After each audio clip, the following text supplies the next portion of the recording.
Yeah, wow, did that fade? Oh my god. I'm gonna have to check the transition. Oh no, it did. Maybe it was just super fast. Let me fix this. I feel like I don't want too much space like either side. I did mention last time, but there it is. The flashing in the background does get a bit much. Please let me know. Because I can turn it off. It's just sitting right beside me here. Apologies for being a bit late. You know, I thought I installed all the drivers and everything else that I need, but you know, apparently I didn't, and the audio was messed up. So, yeah, it's all good now though.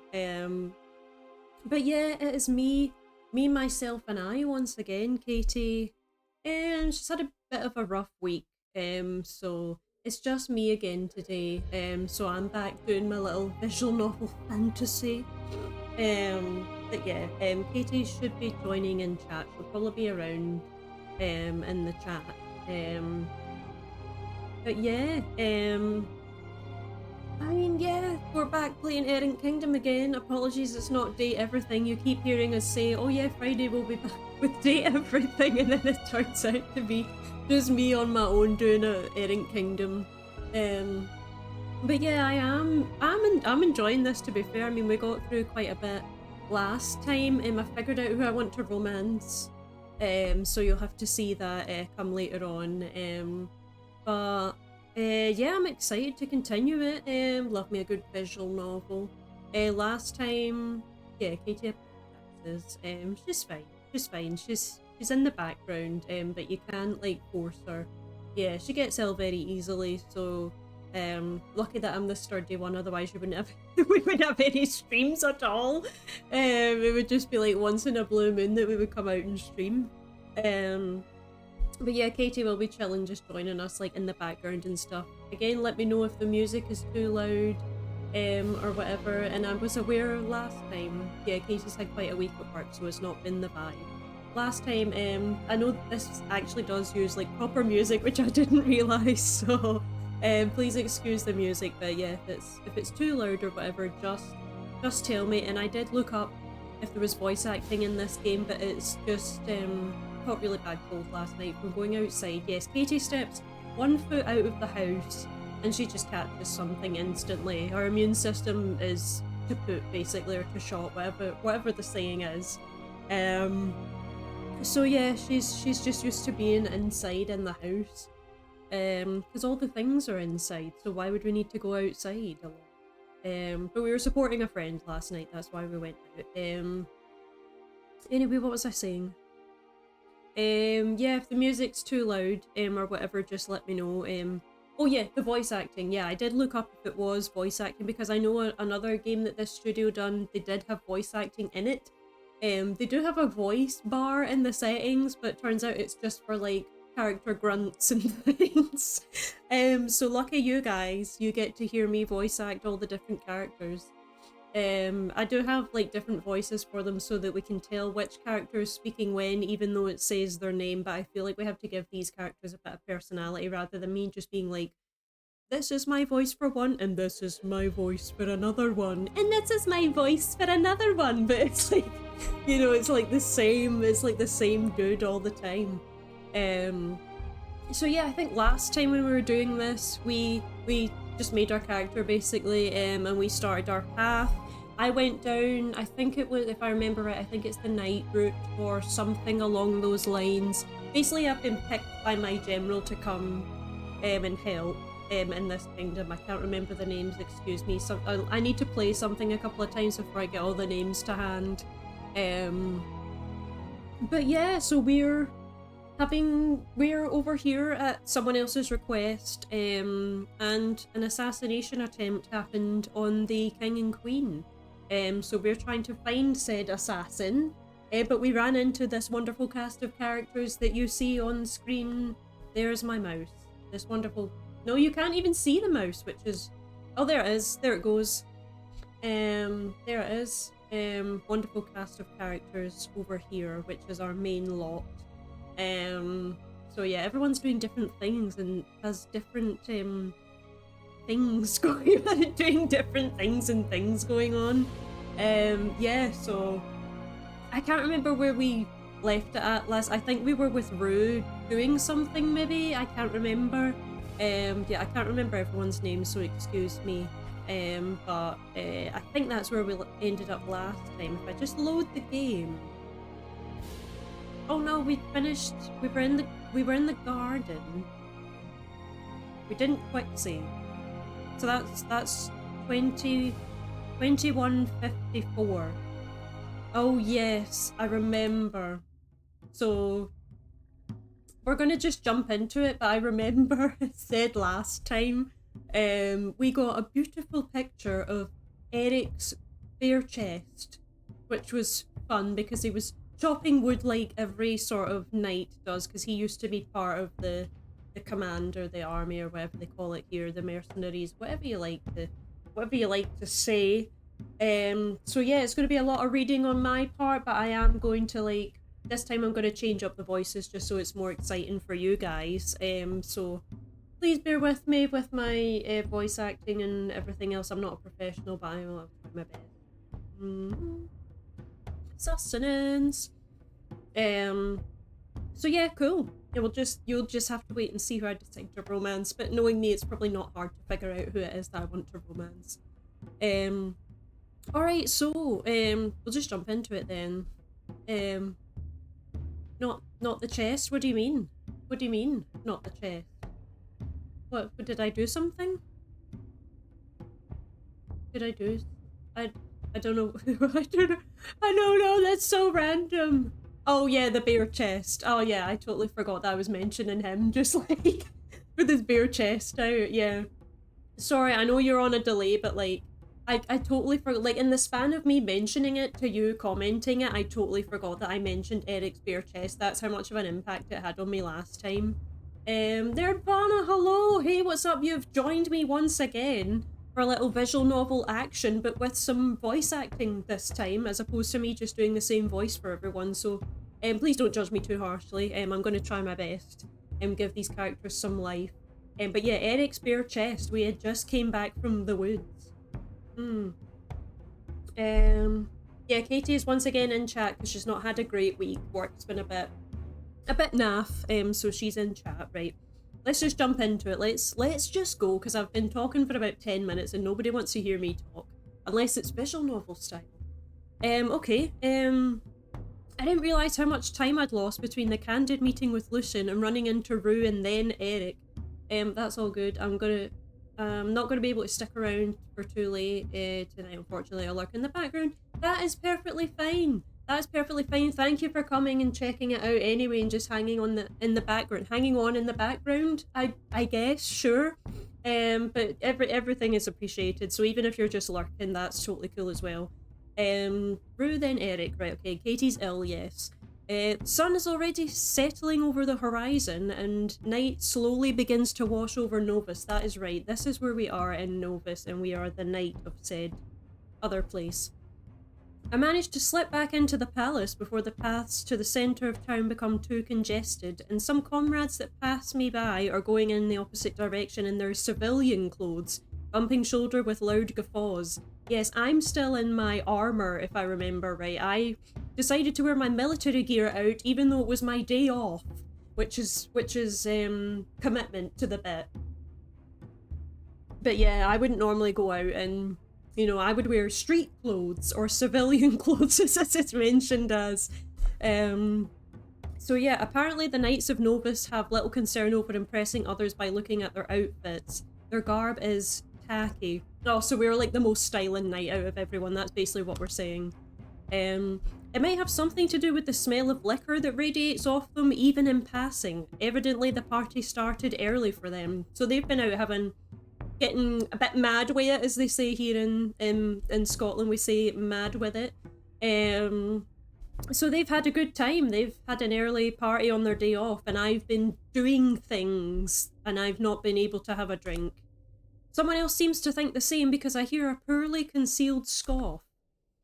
A little further down the corridor, I find my knight commander standing at the crossroads of the sweeping palace halls. She looks statuesque as usual, but there's something about the expression she wears that looks contemplative? Oh my god. We've made her think about something, or she's thinking about something. Oh my god, Livia nods in my direction as I approach. Yes. Oh my god, here we are. So yeah, first conversation of the new voice acting segment, here we go. Still on duty for the evening, Knight Commander? I am not. She says while fully clad in her signature armor, so she also likes to wear her armor out and about, which is fun. Even on her times off. What is up with these people and wearing their armor all about? Truly? I could say the same for you. I gave you admittance for a day of leisure, or leisure as these people would say, and yet you're just as armed. Love the voices. Thank you very much. This is one of many that you will find that I can do, so... you've got me there. I guess it's a comfort of sorts. Yeah, it's kind of like a safety blanket for us. Livia smirks at that, likely inclined to agree with me. Good, since I'd rather her not know I suffered the elements in this tin can for preventative measures. Yes. I do plan on changing for the event, though. What event is this? I've totally forgot what event this is that we're going to. It sounds like it might be entertaining. Are you thinking of going? I was invited to go, yes. You were? As a civilian? As just a civilian? For fun? She turns to me with a scrutinizing look. Scrutinizing mention. I said it in a way that I think easily implied that Livia doesn't have fun. Oh dear. So I said to her, we've made her out to be a boring hag, is basically what we're saying to her. Smooth, yeah, well done me. As a civilian, yes. As for the fun aspect, we'll see. I don't normally take part in such engagements, but it was at the behest of the Grand Archmage. Oh, the Grand Archmage mention. That sounds like Lady Maja. I apologise for my questions. I only meant that I hope you take some time for yourself now and then. She may be of the same mind. It's just as you say. She insists I go out and mingle. With who, I don't know. Why not? Certain people wouldn't mind speaking with the famed Knight Commander Vasile. Oh, we're glazing her up big time right now. We're glazing. After all, you're the one spearheading the protection of our kingdom. Perhaps. The Knight Commander's unusually curt and not one for dragging on conversation, but tonight there's something amiss. Somehow she seems smaller. That imposing aura reduced for reasons I can't quite place. Something's bugging this woman, clearly. Yeah, something's happened. Her gaze is fixed on the other hallway ahead of us, and I wonder if she's uncertain about the invitation. Do we think that Livia's one for going to parties? Is this why? Do you think? I think she's probably used to being security detail rather than being invited as a civilian. You could always decline if you don't feel up to the task. I'm sure she would understand. I've already accepted, therefore I will go. Oh, she's already accepted. She's definitely uncertain. Does she have an obligation to Maja, or does she maybe make her uncomfortable? Intimidated by a Grand Archmage? I mean, I'd be the same, like, not gonna lie. Does spending time with her perturb you? Those sharp eyes find me again and hold me in place. Oh god, I've said something wrong. You ask a lot of questions. Personal ones, I might add. Oh, Jesus. I didn't mean to overstep. You just seem a little tense. Distracted, maybe. You look like you could do with a massage or something, or like, you know, some time out of the armor, maybe. Maybe that's what's weighing you down. I just wanted to check. You're either perceptive or nosy. Time will tell, however. She sighs and rights herself again so that she stands taller. Yeah, we have to keep up appearances. I admit I'm a little out of sorts. Lady Maja doesn't bother me, but it's my duty to escort her, whether that be for leisure, or whatever these people pronounce it, leisure, or meetings of political importance. Social functions are not my forte. They're shit, in all honesty, and I don't want to dress for the occasion. That is very fair. I see now. Livia's been toying with the idea of if she should change for the gathering. Something tells me she's probably been standing here for a while stewing over it, so she's been thinking about the many different outfits that she may wear, but she has to escort the Grand Mage as well, so she's like, Archmage, sorry, you know, Grand Mage, whoa. I mean, do we want to, like, be a third wheel? Because she seems uncomfortable going herself. But then I don't want to be like, oh yeah, just excuse me, like... I'm gonna poke my business in there. I'm gonna offer to be a third wheel if she wants. Let's see how well this goes. Here's a thought. Maybe I could join the two of you. Would that make it easier? My jokes are a little dry, but I'm willing to fumble a little if it makes it easier. I mean, I fumble in real life all the time, so yeah. Livia chuckles, a surprisingly easy thing, and then she smirks slyly at me. As are my jokes, though I don't know many. I also don't know how much help that will be. Oh god. I mean, you seemed uncomfortable. I was just offering my assistance. There you go. I appreciate your offer, but it's really not necessary. You have no obligation to partake, so enjoy your night as you will. Damn. Damn! We get shunned from being a third wheel. As you say, Knight Commander, I hope you still enjoy yourself regardless. You deserve some time off. As do you. Good evening, Knight Steelboat. That is my name. Steelboat. I take her advice and salute, leaving her to her very important decision. Will she wear the clothes or not? This is the question. Let's save in here. Return. Before I press the quit button and have to start all over again. It's high time I make myself presentable too. I regret having to take Mad's chauffeur to make Mads. She's not your choice anyway, but yeah, that's fine. Yeah, Katie already knows my choice. So yeah, she's not our choice, but we could have had a third wheeling fun time, made it awkward. So it's high time I make myself presentable too. I regret having to make Mads chauffeur me again, but I think he'll be glad I came out unscathed after my outing. Yeah, because we were planning to try and find the assassin base last time, I think, but I don't know how far we got. I think we talked to Lucian about it, I think. And we have to... Oh, we're waiting for a meeting, I think. The person's supposed to come to us. I'd rather not be stuck inside a sweaty tin at the event. Yeah, I wouldn't either, man. That's, like, not going to be pleasant for anyone. Oh, wow. Novus Town Square positively glows in the veil of night. That it does. Look at this place. I'm a little surprised that it's brimming with life like it is, considering how tense yesterday was, but maybe this was just the thing everyone needs. A good distraction. Exactly, that's what it is. In times of crisis, just throw a party and everyone will forget about it. That's how we go. There's a myriad of stalls that line the streets, merchants barking offers of rare and exotic meats, glowing silk that flows like water, overly powdered men and women playfully spritzing each other with heady fragrances. Heady fragrances? Heady fragrances? I don't know, I'm saying it the way I want to say it. It's a different look than the one I'm used to for Novus. The place finally feeling more lively and hospitable, like somewhere that could be home. Yes, we're trying to decide if we're gonna... I think we're trying to decide if we're gonna go back or not, like when we're done here. But I'm having a feeling that we'll probably end up in Novus at the end of this, just mark my words. I tried to spot the main point of interest, but this place is bustling. It's bustling, respectfully. Thank you very much. All I can see are the bright garbs of Novian citizens crowding the place, and I decided it's good that I didn't keep my armour on. Yes, can you imagine how we would stick out like a sore thumb in our big tin suit? Like, come on. Although, in hindsight, it would have been handy to push through the crowds. Yeah, you could just, like, shoulder charge people and it would be alright. Alas. I opt to step away and situate myself against a wall where few people stand. Even if I can't partake in the festivities, it's a breath of fresh air to people watch. Like a good bit of people watching. A rather loud couple stumbles through the mass of bodies, reminding me of the drunken people I saw at the palace. They weave back and forth, laughing obnoxiously, and then I watch as they run square into a muscular woman who glares daggers at them. Damn. They shrink under her gaze, and I quickly realise that the woman is Livia. Damn. Oh my god, close up! Wow, look at her. Look at her, everyone. Look at her. Olivia's nose crinkles in annoyance at the two who quickly scurry off. Smart.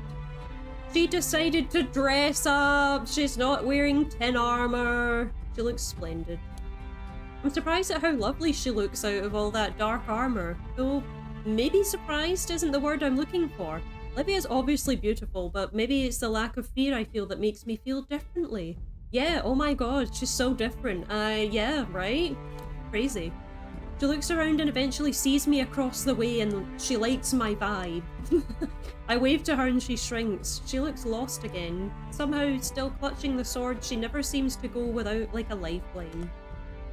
I've never seen her look so vulnerable, and I can feel myself about to walk up and approach her, but before that, someone has a mind to do the same, stepping next to her and pulling her gaze away. Who's stepping next to her? She momentarily looks shocked as they settle at her side, their mouth moving with words I can't hear, and I hope that she at least tries to enjoy their company? I don't know who this is. Knight Steelbolt. Oh, here we are. The Archmage. A musical voice calls out to me and I see the Grand Archmage striding elegantly between the massive bodies. She laughs as she approaches, radiant in her glittering gown. Wow. Here we go, yeah. Take one of this beforehand. Sustenance, everyone. I'm surprised I was able to find you among all the... She gestures around her. This. Here she is, the Archmage. I laugh. Her energy is infectious, yes. I'm impressed you did. You look like you've been having fun. I also just saw Olivia. Oh, yes, I finally managed to weasel her out of the palace and convince her to go without the armor. 2 feats I'm rather proud of. Have you seen much of the sights yet? Not yet. I just got here. It's a little crowded. Do you have any suggestions? Her eyes sparkle and I can tell that Maja enjoys this. You didn't laugh? Oh, sorry. Ha ha ha ha ha ha. Sorry. Indeed I do. I'm particularly fond of the confection stand. They have wonderful pastries that are both decadent and light on the palate. Oh, just what we need. Decadent and light. 7 out of 10. Their presentation is immaculate. I can imagine they put a lot of work into those pastries. Typically, most places will try to romanticize you with the allure of foreign ingredients, but this place... She sighs dreamily. Is that how it would work? Is that how someone sighs dreamily?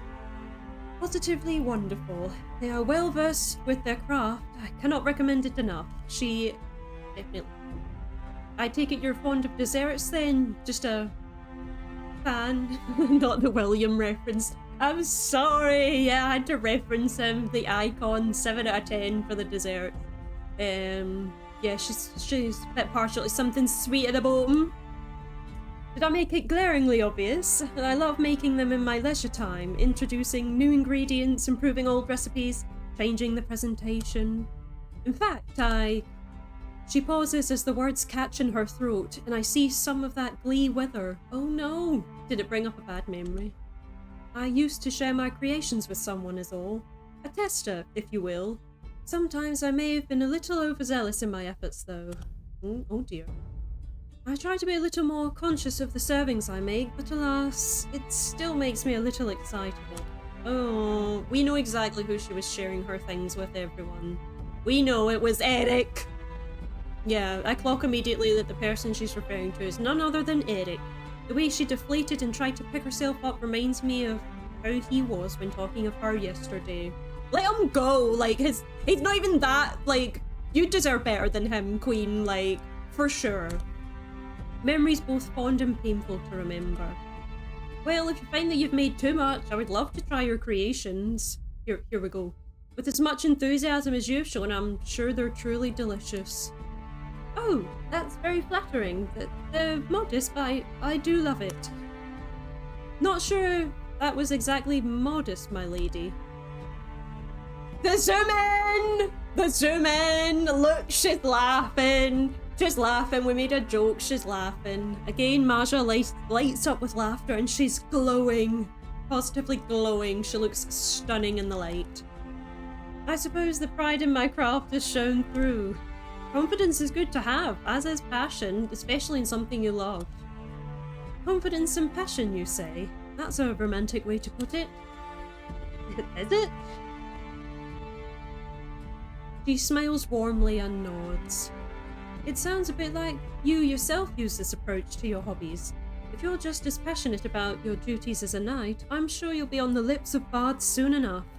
I'd rather not have people sing about me, to be fair. Yeah, I'm not one for, like, you know, all the glory and everything else.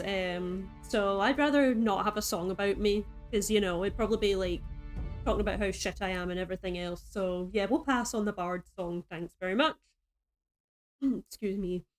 That doesn't sound so terrible, to be honest, but I do wonder what kind of songs I would inspire.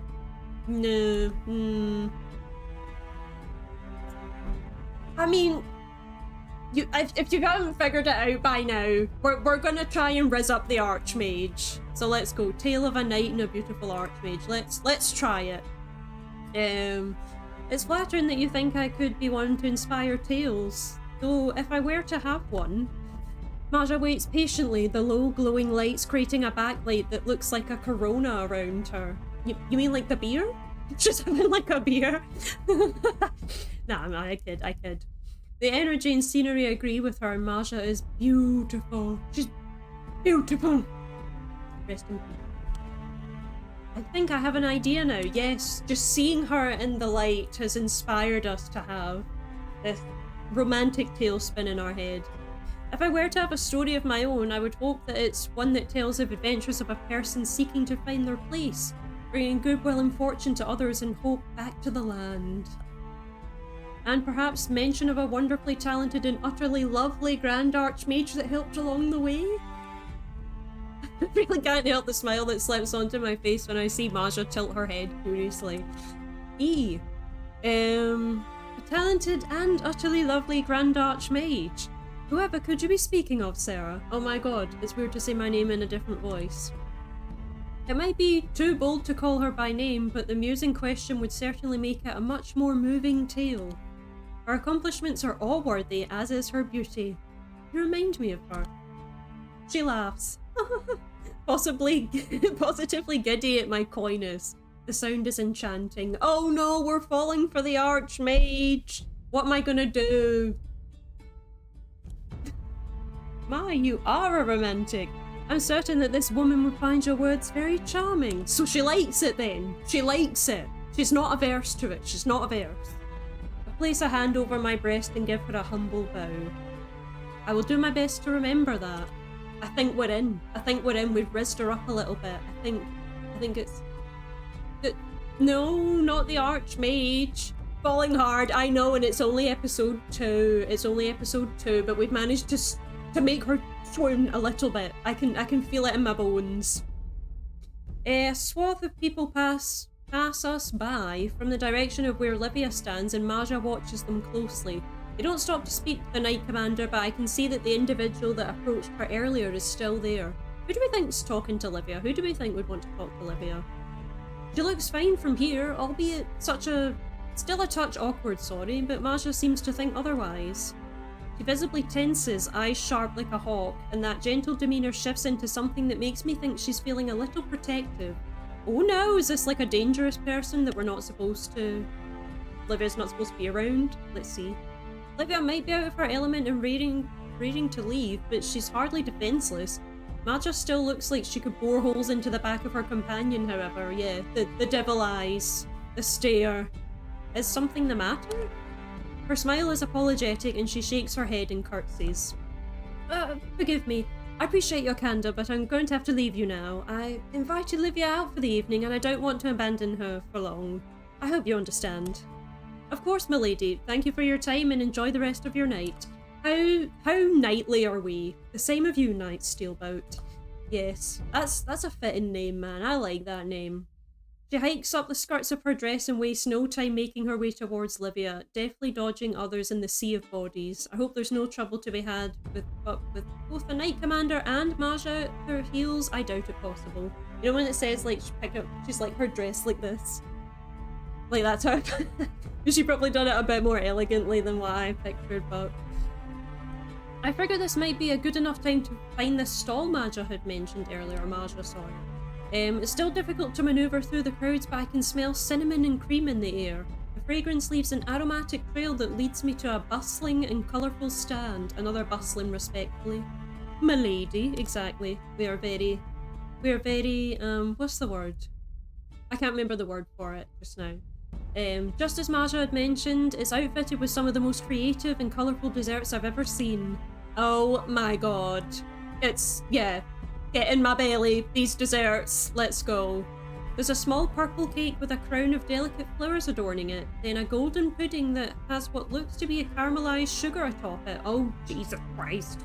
Next to those is a fluffy looking biscuit that looks like it could very well bounce away. Wow, those all sound absolutely amazing. I could probably go for any one of them,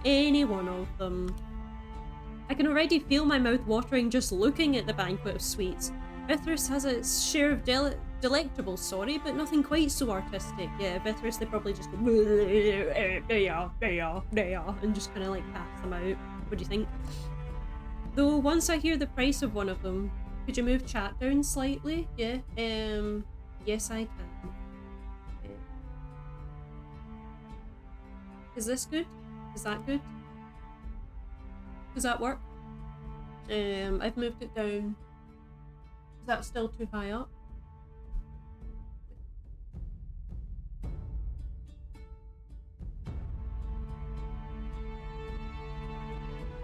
I'll move it down a little bit.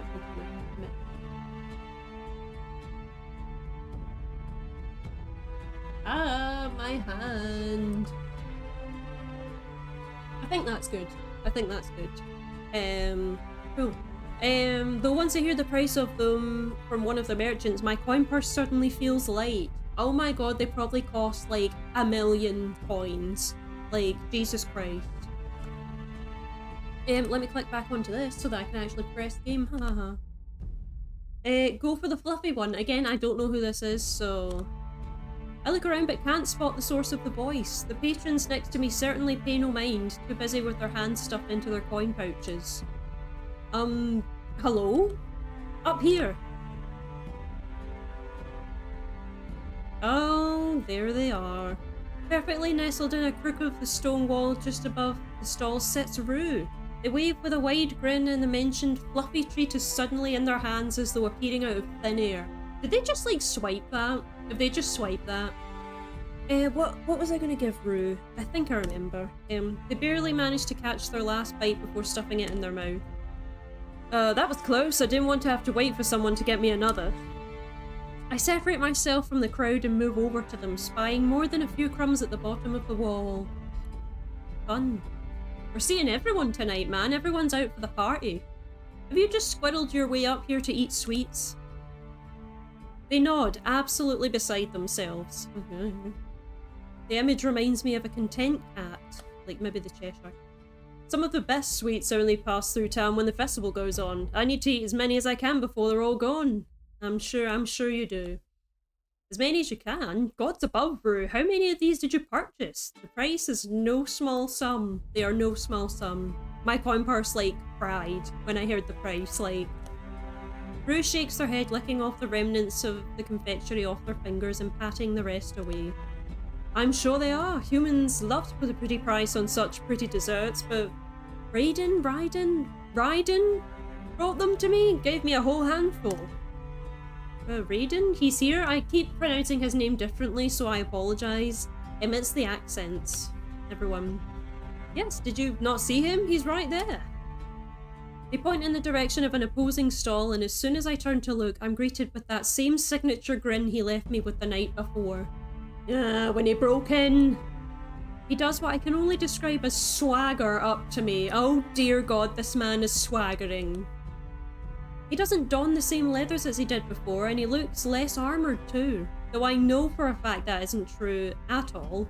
No assassin worth their guilt would be unarmed at any time. Yeah, we've got to keep an eye out for any daggers or anything that he might be concealing.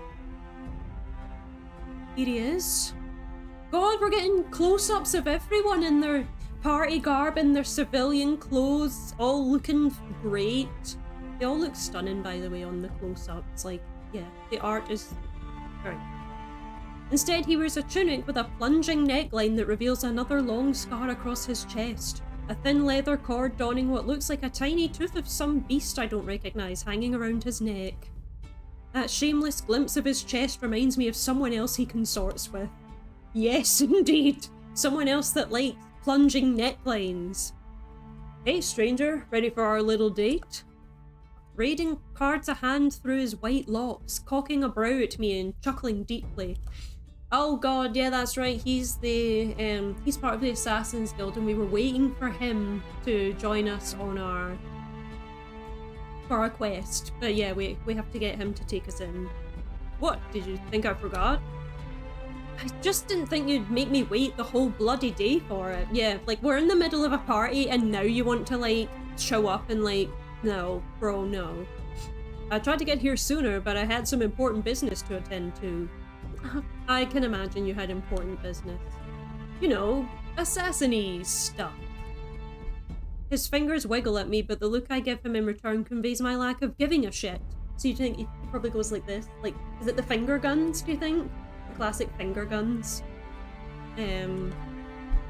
That's what you wanted to talk about, right? Lucy told me, so don't be angry. Just doing as I'm asked. Just doing as I'm asked was that sentence. You know, that's probably something you shouldn't readily say to my face. I am still a knight of the palace. Is that why a knight of the palace is meeting with an assassin to do their own private investigation? I mean, he clocked me there, not gonna lie. Doesn't seem very knightly. The insufferable man puts a finger to his lip and looks up, like he's seriously considering the integrity of my compliment. I want so badly to retort, but I keep my mouth shut because, well, he has a point. Still, smart ass. Yeah, I get it. So, where exactly we're having this meeting? Is there somewhere shady you're going to lead me where we're going to chat? Someone's in a rush. You call me by name here, and yet you don't give me yours. I'd like to at least know the name of my companion. Who said that we were companions? As if you don't already know. Yeah, I'm sure Lucy has told you already, you know. Do I? I can tell he wants me to play along with the devilish smirk on his... Schmark? The schmark. No, the smirk on his face, goading me into playing his games. Sarah. Oh yeah, that does sound familiar. A pleasure to meet you for the first time, Sarah. Oh god. Yes, you too, Raiden? Like I said, I don't know how to pronounce his name, I'm just saying it the way I want. He snorts. Jesus, that was a terrible snort. I apologise for everyone that had to witness that. You really are stiff, huh? You should ease up after all. You get to have this handsome face as company. He's very full of himself. I'll be at ease when we move somewhere where we can discuss this properly. Yeah, not in a bunch of crowded people where they could hear.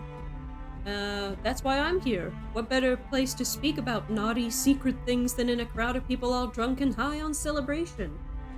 I mean, I don't know. Someone might pick it up and, like, rat us out later on. Just saying. They won't hear or remember anything, and if they do, we can just pretend we're role-playing.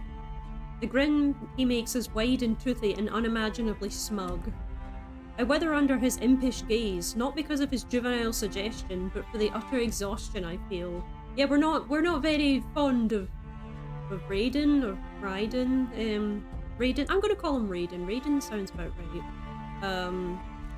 Yeah, right. Raiden might be a headache right now, but what he says is very clever, though I'm loath to think it. I mean, the man came with a backup plan. Our conversation will be lost in the crowd and prying eyes and ears will have a hard time pinning us down. That's actually a good idea, I suppose. Thank you, came up with it myself. I don't know what I expected of Raiden when we finally got to meet. He's incredibly cheeky and smug with an edge of unfathomable, almost coyness all rolled up, everyone, into one cocky man. It's hard to tell if he's taking me seriously when he acts this way, but part of me thinks he must be, or he wouldn't even be here. Although past that, I can see what Lucian meant when they talked about him. They said he's the best of his guild, so his primary tool must be disarming people with his demeanour. I don't think it's entirely an act, but he must act a fool to make his prey into fools. I mean, he appears like a very persuasive man. If he wants to be, sorry, not if he can be, if he wants to be. Which is a deadly miscalculation, exactly. He shrugs his way into the crowd, telling me to follow with a jerk of his chin. So he's like, this way! Shall we? Lead the way.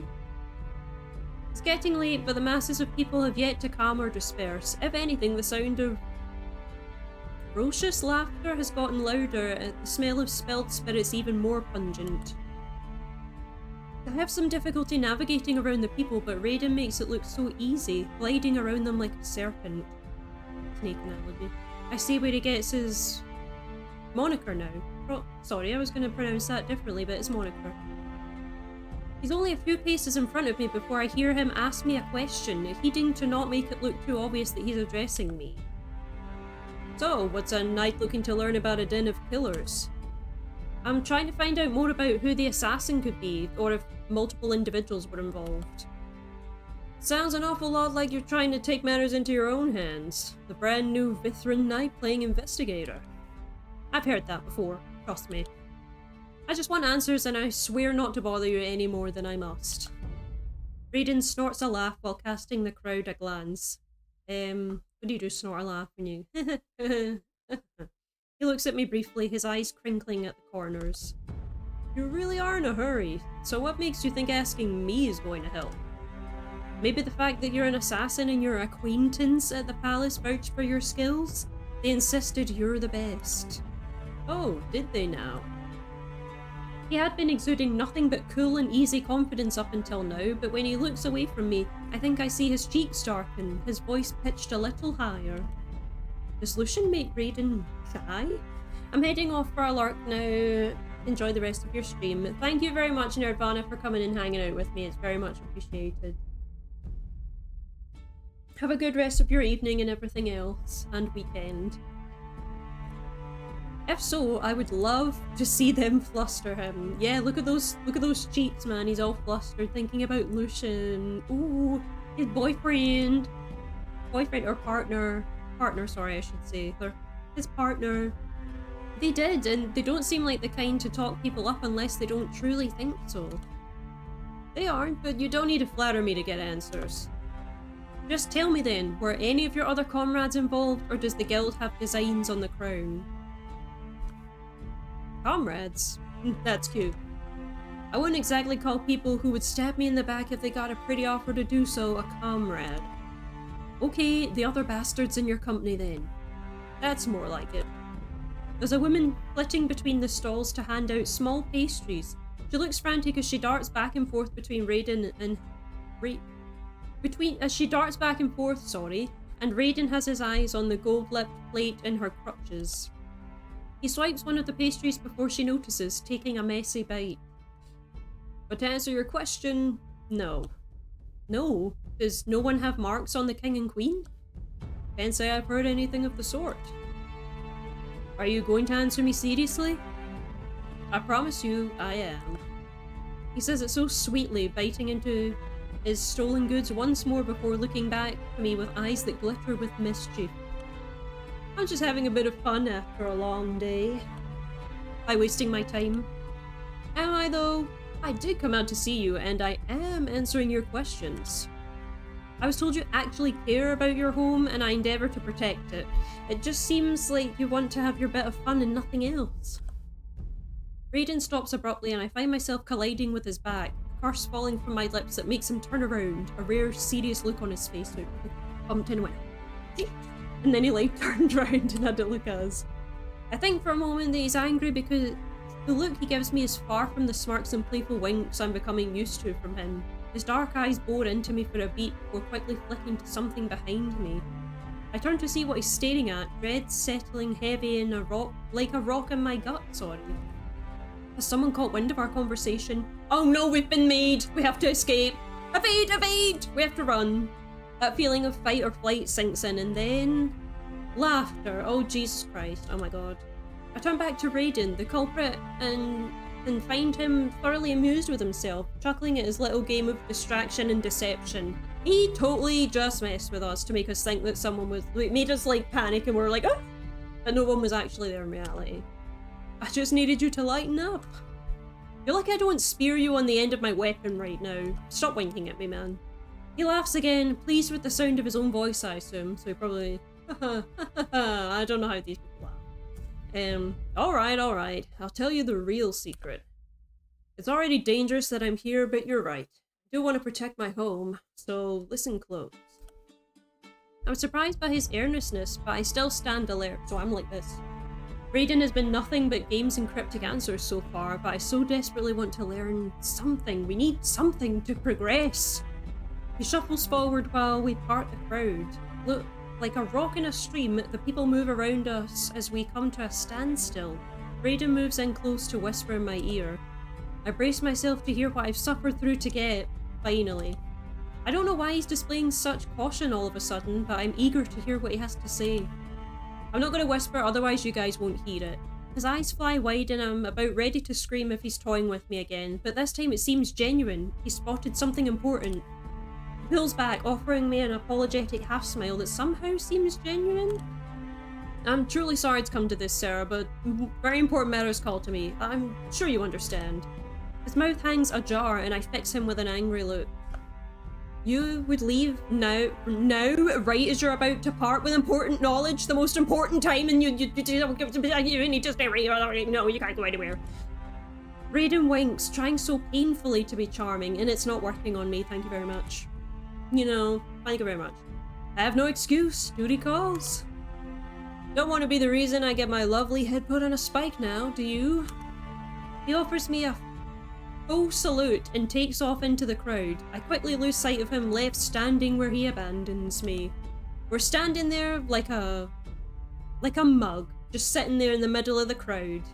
Figures that someone as dramatic as him would take off in the same fashion as he did the night before, leaving me in the shifting mass of people feeling like I've learned nothing. So it was all for naught. I've gained something. Okay, maybe not. As much as Raiden loves to be cryptic, I still want to believe Lucian.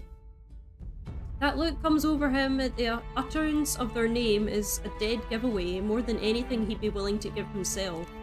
So do we have to talk to Lucian? Is Lucian our key? I'm sure there's a modicum of truth to what he says, that no one in the guild deigns to dethrone the crown. It's just a gut feeling, but it's reassuring all the same.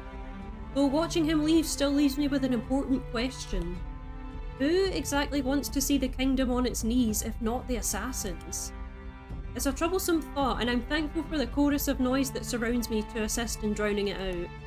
I've received more answers than I thought to get, though it felt like pulling teeth, and I know this is not as simple as it seems. What truly lies at the bottom that speaks to topple those at the top, not these at the top? I can only do what I can from here to find out, so we're gonna have to do more investigating. Whoa! We got to the end of part 1. Everyone, let's clap. End of part 1. Yay! End of part 1. Let's save. Let's save and congratulations at the end of part 1. So we finished part 1. Yay! New scenes. Cool. So yeah, moving on. Part 2. Part 2. We're on part 2. It's early morning, and instead of finding myself building up a sweat in the training ground, I'm sitting captive in a stuffy carriage stuck between Livia and Mads. Oh Jesus Christ, what's going on?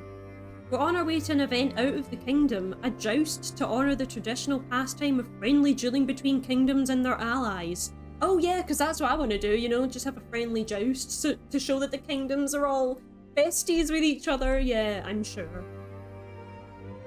It's quite a journey away from the palace. Not too far, but just far enough to make this trip awkward. It's a perfect picture of discomfort. A muted cough here, awkward seat shifting, a steady creak of the caravan, and whinny of the horses outside has become background noise. I'm not going to whinny like a horse. Don't ask me to whinny like a horse. Especially considering no one has bothered to even attempt to strike up any conversation, including myself. That would be me, because I'm the kind of person that's like, don't speak unless spoken to, unless I have something interesting to say. At least the caravan is comfy. I mean, it looks like it. If this is the caravan, it's pretty fucking big. You know what I mean? Like, a comfy big caravan, but unless it's supposed to be miniature. Mads has been throwing me the occasional glance, his lips twitching pathetically as he apparently decides if he's going to say something. Though the moment Livia so much as breathes in his direction, he croaks, clearing his throat and perishing at the thought. God forbid you strike up a conversation with Livia. Even before today, there hasn't been much in the way of conversation between us, if any at all. Chatter about the assassination has come to a complete standstill, and, while the newfound peace is somewhat pleasant, some of us are not so pleased. Feels like the calm before the storm. Yeah, I can tell something's gonna pop off. I've heard more than a few times in passing of Maja sharing some words of assurance with the Knight Commander, and every time the reception is indifferent. Livia thanks her and tells her that she knows, but the tight clench of her jaw and her stiff posture betray her. Even now, when I look at her, she looks distant.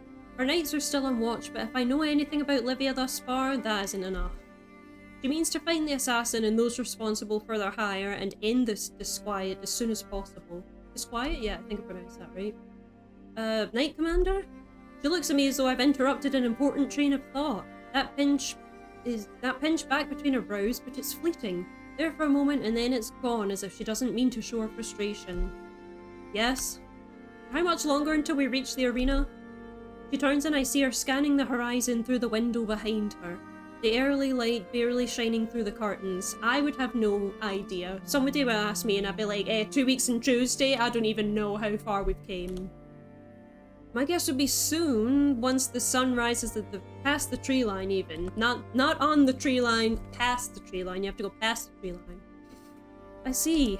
There's no effort from her to continue the conversation, but I can see Mads visibly deflate beside her. Either that was the one question he'd taken so long to think up but daren't ask, or soon isn't quite soon enough for him. A heavy silence fills the space again. I've gotten rather used to it, to be honest. Livia's taciturn nature, that is. She's not one for idle chatter or even polite conversation, and it can be unsettling, but not nearly as ominous as one might think. You get used to the quiet soon enough. Well, sometimes. Sometimes you feel jolting for a bit of conversation. Knight Commander? Jesus Christ, we're asking another question. Do you want to die? She side-eyes me. Yes? Forgive me again for asking, but are we there yet? Before I can finish my sentence, a shrill cry rings from the outside, cutting through my words. I pause and stare at her, mouth agape. She seems unfazed. Okay. Someone just screamed outside and she's just like, yeah, whatever. You were saying? Sorry, I meant to ask. Yet again, that sound tears through the sky at a much louder volume, almost as if it's approaching with intent. Something is coming for us and she's just sitting here like it's, you know, just another bloody, like it's just like a bug or something like that and she's gonna squash. Is that a crow? It bellows far too deeply to truly sound like one, and I'm not certain if I should pay it any mind or be alert in case it's a messenger bird. Oh yeah, it could be something important like the joust has been cancelled. Yes, and we can go back to the palace. It could be foolish for me to check, and yet you're not gonna go check. Please don't say you're gonna go check. A moment, please. No, we're gonna go check. That could only end in disaster. I turn to the latch window beside me and push the curtains apart. Who's fucking outside making noise? Just enough so I can peek outside. Wow, I haven't thought of a voice for Maddox yet. What should we give him? What do you think, everyone? My liege, what are you doing? I don't know, I hadn't thought that far ahead. The confused tone to Mad's words assures me that I look as ridiculous as I feel, but it at least offers me the chance to see that there's nothing out there. Can you imagine how stupid we look going like that? Fucking out, shut up, my caravan. You know what I mean? Just checking on, then there's a sharp pinch at my scalp and I rear my head back inside quickly. Shit, what the? I card a hand through my hair to look for potential damage. There's no wound, but that bloody hurt. Did Livia pull us backwards or what the hell happened? Are you alright? I think I'm gonna go for this one. This is what we've decided on. Mads moves forward and reaches out, his other hand at the pommel of his sword. I hear a quiet snicker and I'm just as surprised as Mads to turn to find a mischievous look in Livia's eyes. My jaw is slack and I turn to look back at the window, then back to her. Like that. Is there a problem, Knight Steelboat? If I thought I was imagining it before, I know I'm not now. Livia was definitely laughing at me. Jesus Christ, she was laughing at us for whatever the hell just happened. No, I just... Something attacked me just now, I think. Attacked you? She scoffs, her lips curled at the corners as if she's daring me to challenge it. It was definitely her that probably, like, poked the back of my head or some shit like that. She's wanting some entertainment and it's me that's gonna be the entertainment. I saw no such thing. You didn't? Then what was... I briefly look at Mads and we exchange the same curious glare. Is this some kind of joke I'm not aware of? An initiation prank? Am I on punked right now? Is Ashton Kutcher gonna come out? What's happening? The pain in my scalp itches and throbs, and I hardly think I'm imagining it.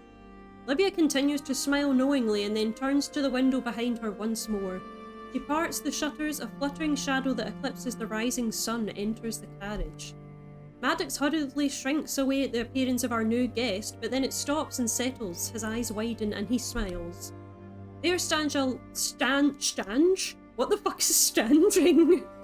There stands a large, sleek, obsidian raven, pride of place beside Livia with not a care in the world. Okay, so that's my attacker. The impressive bird shuffles on its perch, cooing as it inches closer to Livia when she beckons it. So it's her bird. She did it. The sharp points of her gauntlets sink into its feathers when she strokes its chest, and I think it's the softest I've ever seen her look. So she's an animal lover. An animal lover.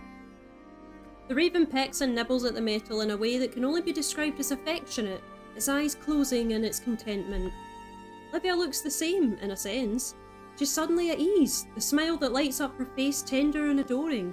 I can only assume that this raven belongs to her, a pet or companion of sorts. She smiles me?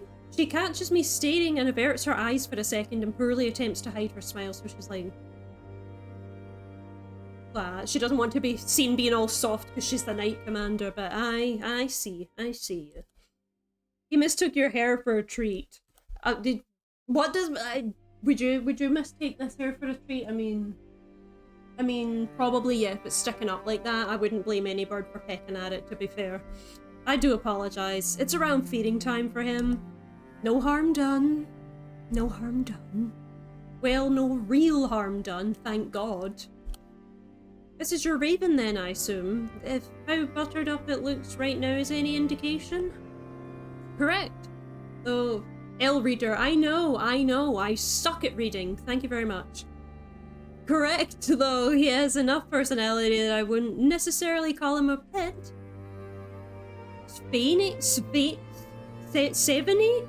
is very much his own bird. How would you pronounce that name?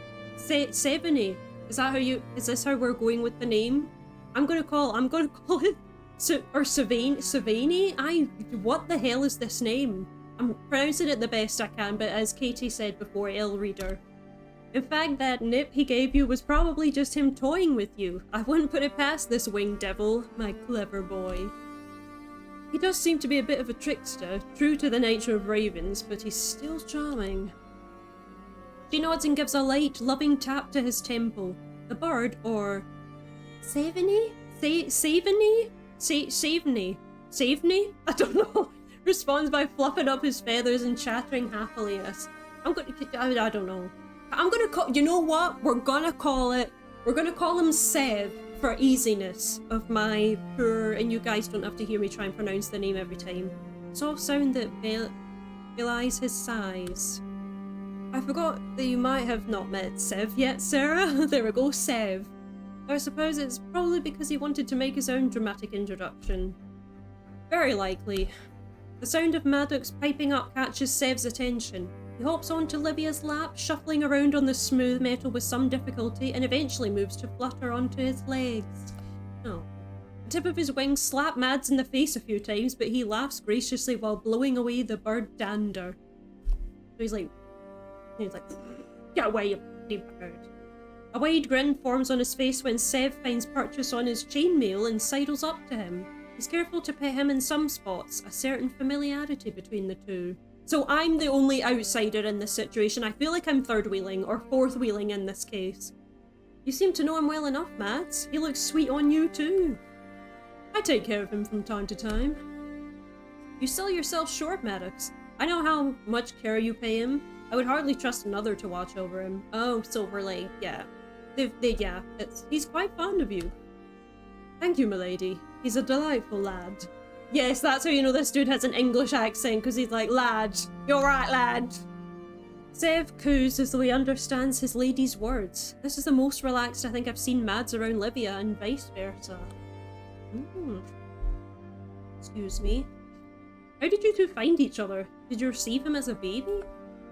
No, I've met him by other means. An amused smile graces her features as she settles into her seat. The metal on her fingers clinks together as she steeples them. Oh. She nods once in affirmation before beginning her tale. Some time ago, oh Jesus Christ, it's like the... Some time ago, a man from a distant allied land stepped into the court of Novus on a journey of democracy. The land sent someone that was charismatic, handsome, and well-spoken, clearly one of their best diplomats with a purpose. He extended an offer to parley for information, a gesture of goodwill between our kingdoms in an attempt to ensure the betterment of us all. Great. Though, in actuality, it was a thinly veiled excuse to elevate the kingdom by bribery. Bribery, yes, and perhaps even a selfish offer to give his individual services. What kind of services? Some insider information, some goss? Was he a mole? So, of course, he imparted gifts upon all of us. Why wouldn't he? Generosity is an easy ticket to win hearts.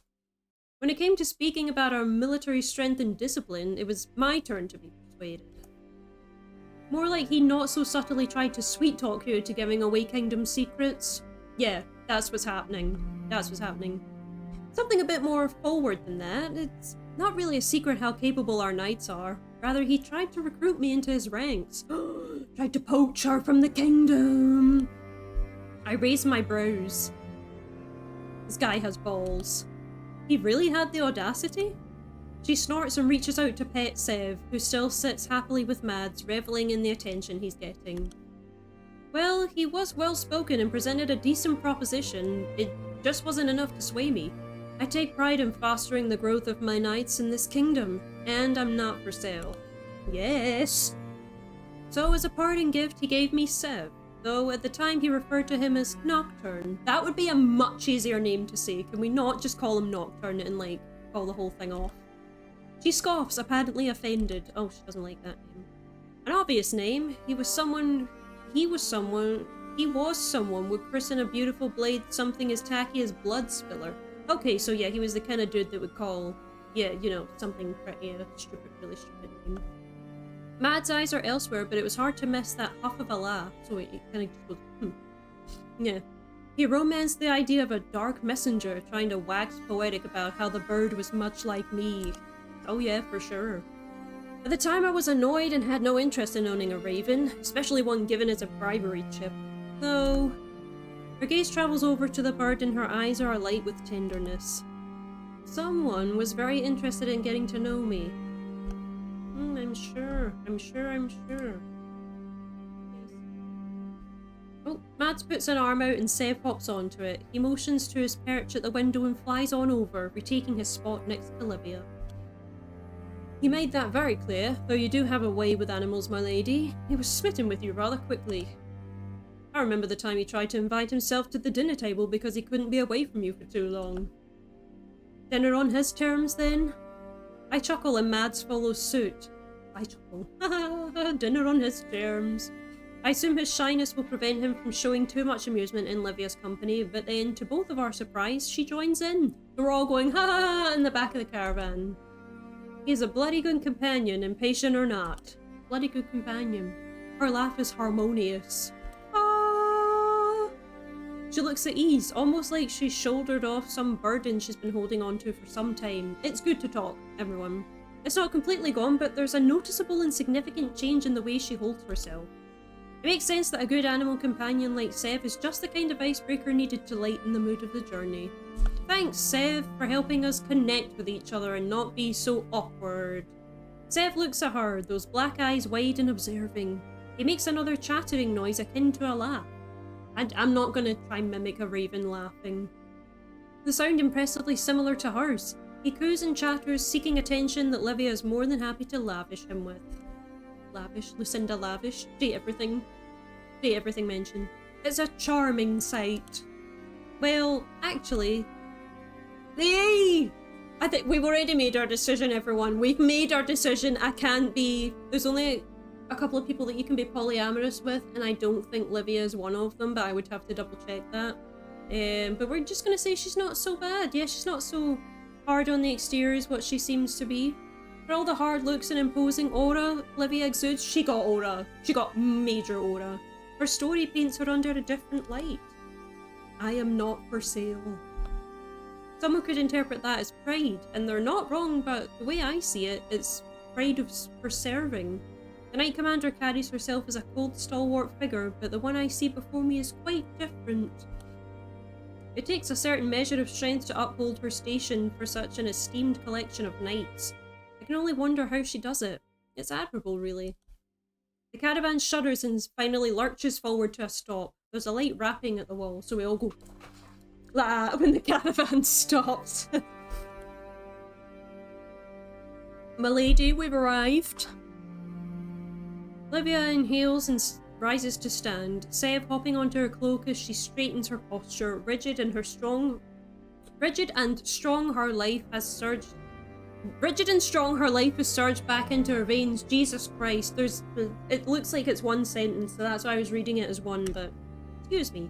Her neck cracks loudly as she stretches and she looks to both of us and nods. Let us join the others. Let's go.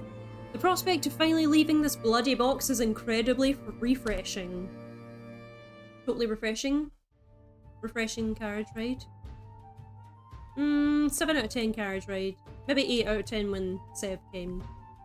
Once we step outside, I can see that Livia was right about our time of arrival. The sun is high in the sky, beating down on us in stark in contrast to when we departed before sunrise.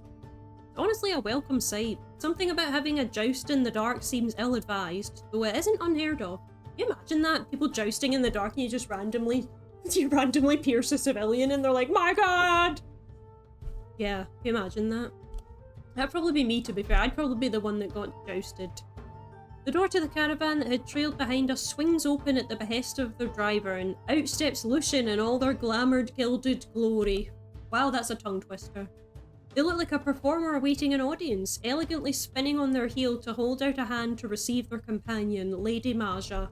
The whole gang's here, everyone. The gang's all here. She fits the part of the leading lady well. Both of them look impeccable, even after being in a caravan for hours. The knight that accompanies the Vithran ambassador all but marches out of his vehicle with them in tow. It's hard for me to pin down anything about them or what they're like, but right now, Haggard comes to mind. They clearly didn't fare so well on their journey. There's probably people throwing up and everything else. Yeah, this is Lucian's human form, by the way, so they're putting on a human form, obviously, for this jousting event. Lucian catches my attention and they toss me that now familiar grin. Glad to see you escape the clutches of boredom on our long venture. Did I? It sure doesn't feel like it. Fair enough. Regardless, I look forward to your performance in the joust. What? Are we jousting? No one told me this in advance. I didn't prepare my joust. Like, come on, guys. What a fine way to get someone's blood pumping. Well, one way. I had a response lined up, but it swiftly dissipates. Did they just imply what I think they did? They probably did, knowing Lucian. I hear an audible huff and can only assume that it came from Livia because of the way Lucian laughs. Before I can ask for them to elaborate, Mads reels me in and puts a gauntleted hand over his heart in a salute.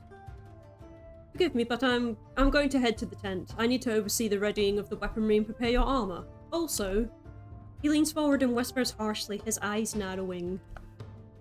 To make sure none of these competitive bastards snuck in any faulty lances. Ugh. A faulty lance? For a moment I forget what kind of company we're in. You're right, we don't want any paupers taking the title. I still remember years ago at a much larger event when one of the heralded champions claimed that he had no idea that they were tampered with.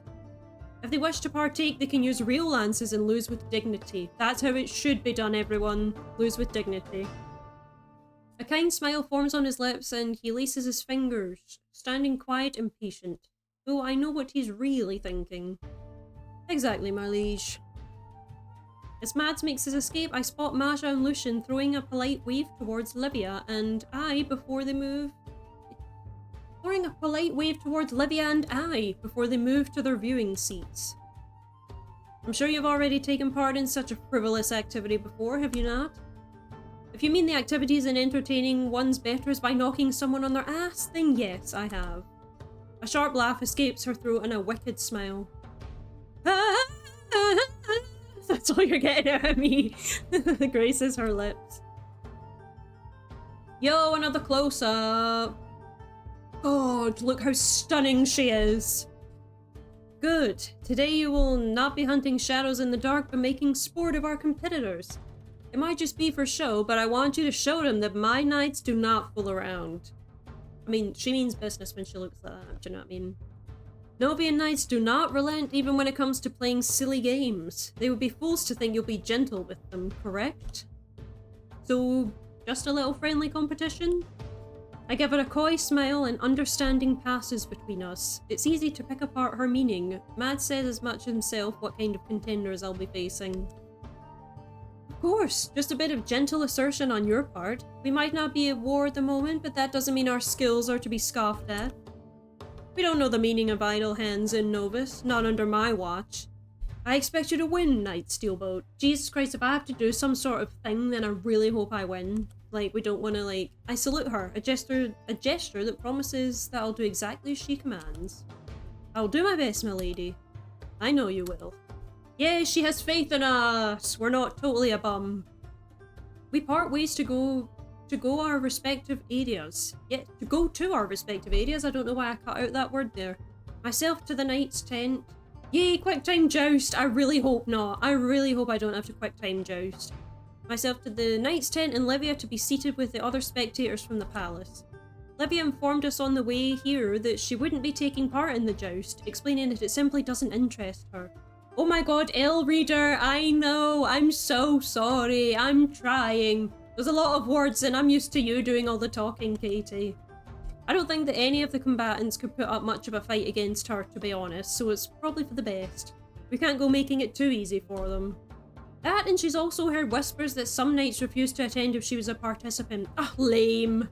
Something about it being unfair. I'm sure that's why. They just didn't want to get destroyed, absolutely destroyed by Livia. As I walk to the colourful line of tents, I take in the view of the grounds, noticing that it's rather modest in its presentation, as far as these events usually go. There are a decent number of spectators though, certainly more than I would have expected for such a lazy display. Ooh, not the diss for the display. Not the call out of me. Hey, you know you're the yapper out of the two of us, let's be honest, bestie. It's certainly easy to spot those from Novus among the crowd, as well as other caravans decorated in my own Vithrian colours. There's a clear divide of who actually offers their services to the kingdoms in attendance, as opposed to those who are clearly just here to show off in all of their perfumed finery. Yeah, you can tell who is really here for business and who's here just to show face and like make it a fun show and like be like, oh yes, look how elegant I am beneath me, heathen. As I draw nearer to my tent, it sounds almost like a fight has broken out inside. A cacophony of clattering wood and steel, loud enough to draw the attention of myself and those around me. Someone's practicing. My concern peaks and then swiftly troughs as I part the curtains and find Mads, red-faced and breaking lances over his knee. He's cursing vehemently, not even registering my presence. I remember him saying he was going to check the integrity of the weapons to sniff out potential duds, but I'm pretty sure he's just breaking everything. I'm honestly surprised to see him offering such a passionate display. He seems so timid. Did you find some special weapons? His head snaps up, his eyes wide but glazed over like I've caught a beast feasting upon its prey. I raise my brow and await his response, trying not to laugh. I knew it! I just knew some of these insufferable bastards would try this again. Spineless, motherless, never preserve me. Preserve either, not preserve. What the hell is preserving? I don't know. Well, while you wait for Novoth to do that, please will you try and preserve some of those lances?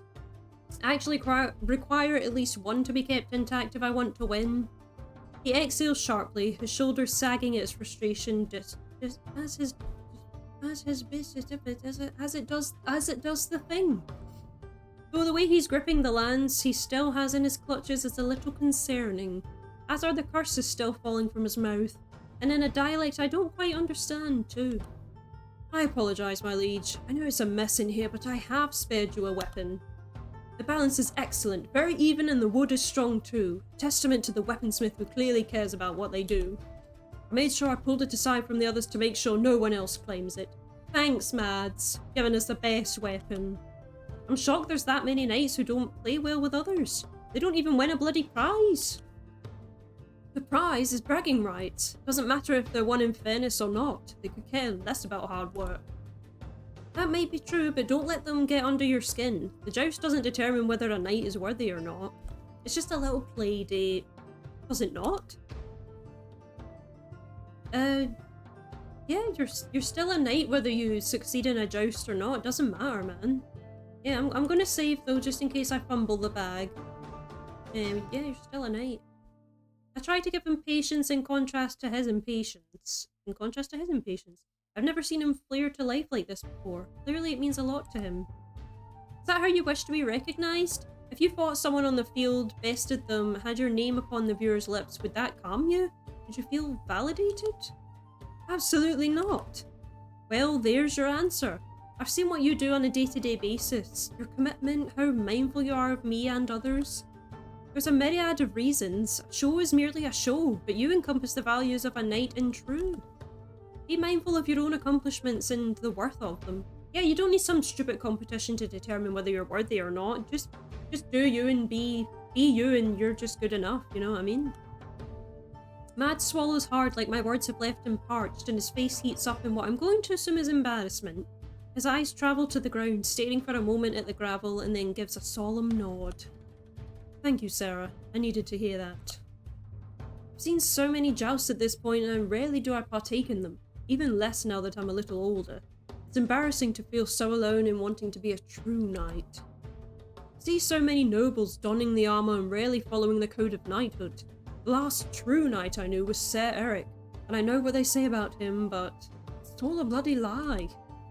I know in my heart what kind of man he truly is, and I refuse to believe he would deviate from that. Then his voice drops to almost a whisper, like he's shading a secret. The Knight Commander too. She won't tell you, but I saw how devastated she was. They were close before, so much that his discharge changed her irrevocably. We're surrounded by pretenders. It's suffocating. This is both surprising and new to me, especially the part where Livia was apparently affected by Sir Eric's departure.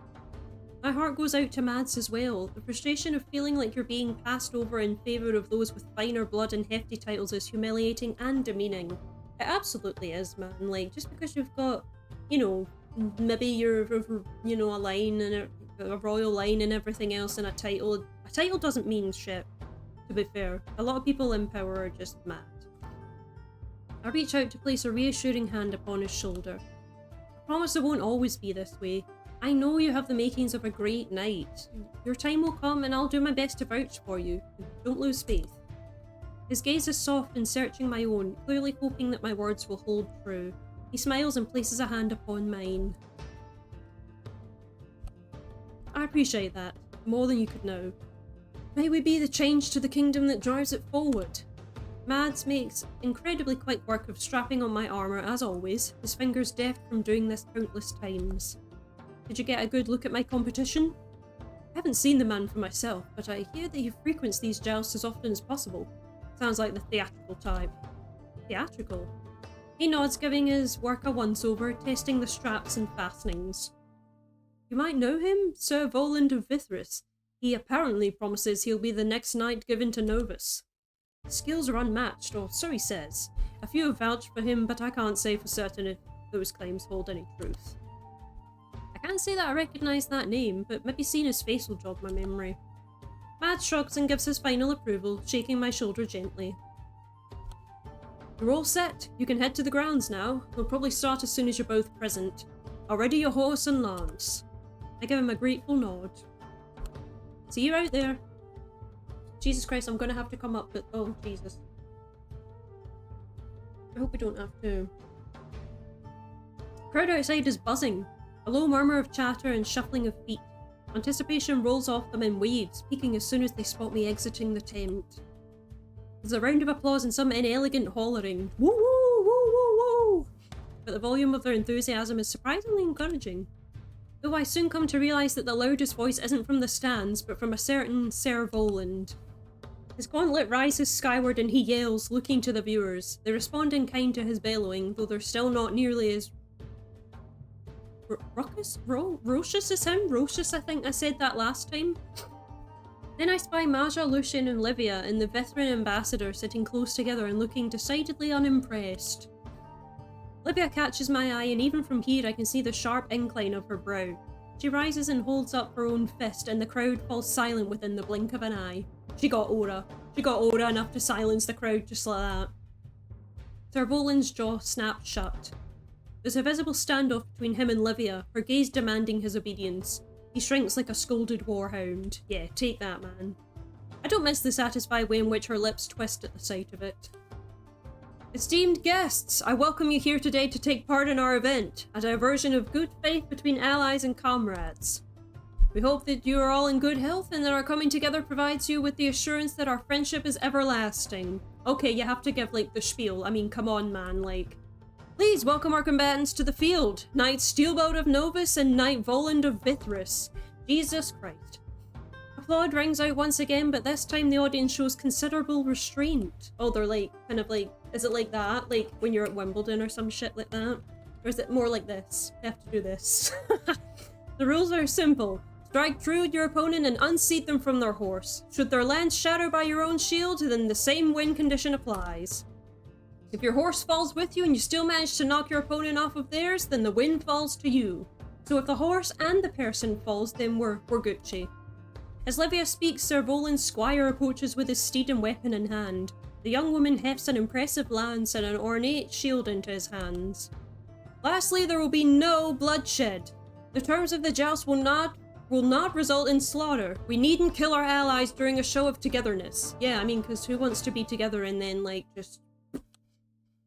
I hear the sound of hooves and turn to find Mads approaching with my mount. I notice he's changed, no longer sporting his armour, which is odd. I glare at him, but Livia snatches my attention. With the rules clear, combatants, ready yourselves. I mount my horse with grace. It's a beautifully sleek, white and well-mannered steed with a well-crafted black saddle. That sounds like a badass horse. She does mean business. Livia means so much business, like, it's insane, her aura. Mads then holds up my lance and shield, a hood pulled over his head as he wordlessly hands it over and steps away a little too fast for my liking. Are we sure this is Mads? I don't know, it's making it out as if it's not Mads. Something isn't right. Something ain't right. You've been acting funny lately. Yeah, Mads is acting funny right now, so I don't think it's him, and has our horse been, like, messed with or something like that? Are we gonna fail the joust on purpose? Like, what is happening? Mads? His sudden muteness and refusal to look me in the eye is bizarre, but I'm assured when I feel the balanced weight of the lance in my grip. Just as he said, it's a remarkable weapon for such a meaningless sport. You weren't kidding when you said you found a good one. I'm glad it pleases you. I'm guessing that's not Mads. Yeah, something's happened. I pause. Oh, it's not Mads! It's Raiden. Mads finally looks at me from underneath his cowl, a shock of white hair in place of his fiery red, and a cheeky grin instead of his soft one. Good luck out there, Sarah. Raiden winks and takes everything in me, not to lash out, correct? That shit-eating grin makes my blood pressure spike. What the hell are you doing here? Oh, I don't... Steel, but I don't know what this person looks like. Sorry, let me get a glimpse of them and then I'll be able to tell you what they sound like. As much as I want to reach out and snatch Raiden by the scruff of his neck, I can do nothing but watch as he slinks away. What reason would he even have to be there? Here, even, not there? Though I suppose a snake like him needs little reason to do anything that will cause trouble. Receiving words of comfort from your squire. You'll need them if your skills are as lacking as I remember. I hear quiet laughter in the stands. He's trying to goad me and have me snap, but all I think about is that I have no idea who the hell he is. I'm at a loss, I'm afraid. You say you've seen my skills before? I call out to him with obvious uncertainty in my voice. He barks a laugh, all too white teeth and gusto. Truly, you feign ignorance now? Oh, how my bitter rival is quick to forget me. Who is this guy? Are we supposed to know him? Like, has something happened? What? Who is this? Who is this? Rival? I try not to tilt my head and make my ignorance obvious. Theatrical sure is the right word for him. Yeah, I'm just gonna go. I have no idea who this dude is. I quickly jog my memory and try to recall who the hell this loudmouth fool is, but my mind is drawing nothing but blanks. Give him a Sean Connery accent. Oh my god. Either this is all just a ploy for the audience or he's truly that unremarkable. I don't know how to respond to his accusations, and nor do I really care if I offend, with honesty. I have absolutely no idea who you are.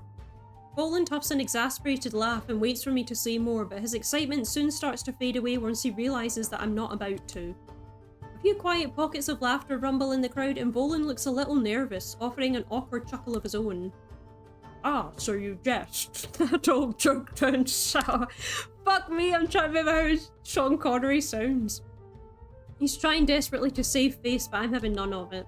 You can pretend we know each other and play your part, but I'd rather just get to the point where I beat you, without the make-believe. I close my helm and guide my horse to the starting point while cheering in the stands gets louder. Sir Volan's face is the picture of embarrassment. He clutches his reins like a lifeline, lips quivering in a vain attempt to have the last word, but he sucks it up and gets to his respective position. Finally, we ready ourselves, and Livia looks upon us from the stands, giving a curt nod. Commence! With the click of my tongue and the heels of my boots pressing into the sides of my mount, we dart forward. Oh, Jesus, I'm going to save because I'm probably going to mess this up. Oh, do we offend or do we attack? I don't know, man. He seems like... I'm just going to go for it, man. Why not? Voland approaches with good speed, his lance poised at the ready, aiming to meet its mark. I bring mine up to mirror him in the hope that we'll clash and I'll simply have the better hit. If I'm lucky, he'll miss. We finally clash and his blow falls short, barely grazing my lance. I deflect it with ease. Hell yeah. We both rock in our saddles but remain safely mounted. I barely catch his frustrated grunt in passing when we exchange sides. This competition will be over fairly soon if he remains this emotional. We make another pass at each other and he puts all of his weight into his momentum. He's relying on the strength he puts behind his lance to overpower me, but his concentration is lacking. If I play this right, I can end this now. By making his target my shield on the second and third pass, the integrity of his lance must be dulling by now. With a precise strike to the pole, I'm positive I can shatter it. The renewed intensity in his posture tells me he's determined to end this now too, which will make this even easier than I anticipated. I meet his speed, gallop for gallop, as he closes the gap between us, and once again, predictably, he aims for my shield like a painted target. I put all my weight behind it and angle the centre to meet the end of his spear, my own lance turned at just the right angle that he needs to move to a crucial inch to the left. He cries out as if hollering will empower his thrust, but when I feel the collision, I smile. Sir Volan did his best, but his best isn't enough. I can see the whites of his wide eyes through his visor just before he tumbles, a whirlwind of armoured limbs as he scrambles to stay saddled, not staddled. Though that desperate scrambling doesn't save him and he collapses in the dirt with a clank and a heavy thud.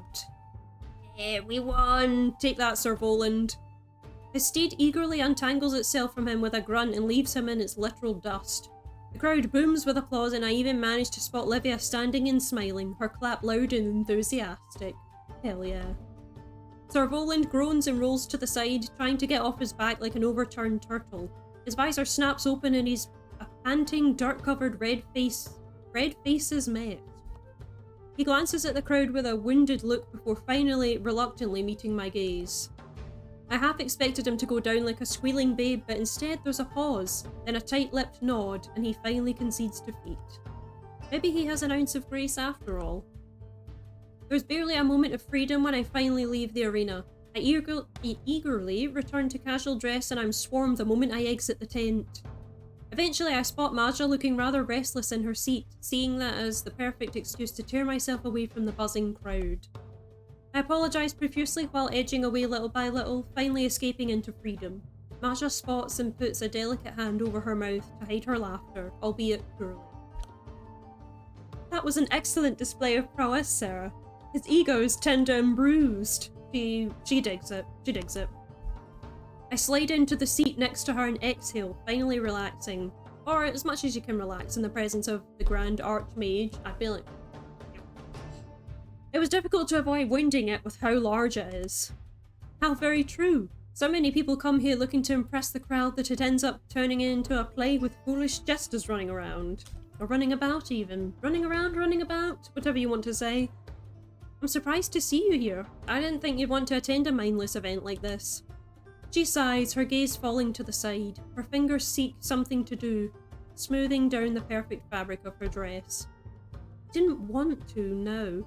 Lucian was the one to propose the idea. They've been feeling restless and all bored, all cooped up in the palace walls, as have I. It's good fun for them, but I don't tend to enjoy the inherent barbarism and theatrics of a joust. Saying all of the sentences in one breath. Bestie, I know, I'm trying to, yeah, I'm doing my best. To which I will apologise, I was not present for most of your performance. My attention was drawn by another individual, one I had to keep a close eye on. Someone causing trouble? She hums, deciding how best to respond, I assume. Trouble is a broad word, but really nothing truly worrisome. I just had to personally make sure that certain characters were behaving themselves. Hey, here we go. Here we go. More of the res. Here we go. Ouch. Tension like that. Is trouble what it takes to earn the gaze of Lady Marja? Here we go. There's a hint of surprise that crosses her face for a brief moment before she recognises my meaning. Are you looking to cause a scene to capture my attention, Sarah? I don't encourage resorting to unsavoury methods. I won't give you any grief, my lady. I just look forward to figuring out how to get some of your time to myself. There it is. I watch how her expression turns into something curious as she settles back in her seat, clearly more relaxed than she was before. My time and attention is afforded to those who earn it. I don't know what the hell happened to my mouth. Perhaps you can come up with more graceful and creative means to achieve that. I look forward to seeing you try. There we go. Challenge accepted. The gauntlet has been dropped. There's a playful challenge in her voice, an open invitation to win her affections, and it draws me closer. Close enough so that no one could dare to call it a scandal, but the energy that thrums between us is palpable and exhilarating. I'll do my best for you.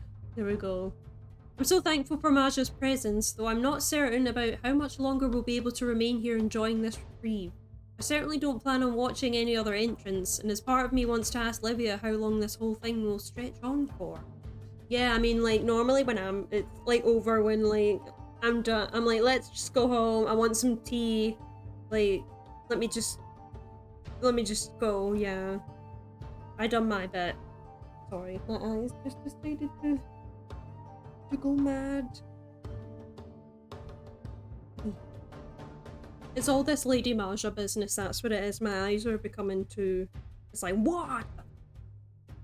Oh god. Oh no, that's made it worse. Help. Hold on, no one wants to see me like this. I'll be on a break. I'll catch you in a minute.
Hey, I think I'm all good now. Sorry about that. My eyes just get super stingy sometimes and then I have to like sort them out, but yeah, where was I?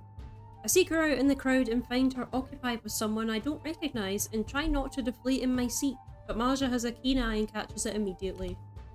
Not much longer, I hope. For all the whining from the other courtiers that appeared at this event, my eyes have fucked me up.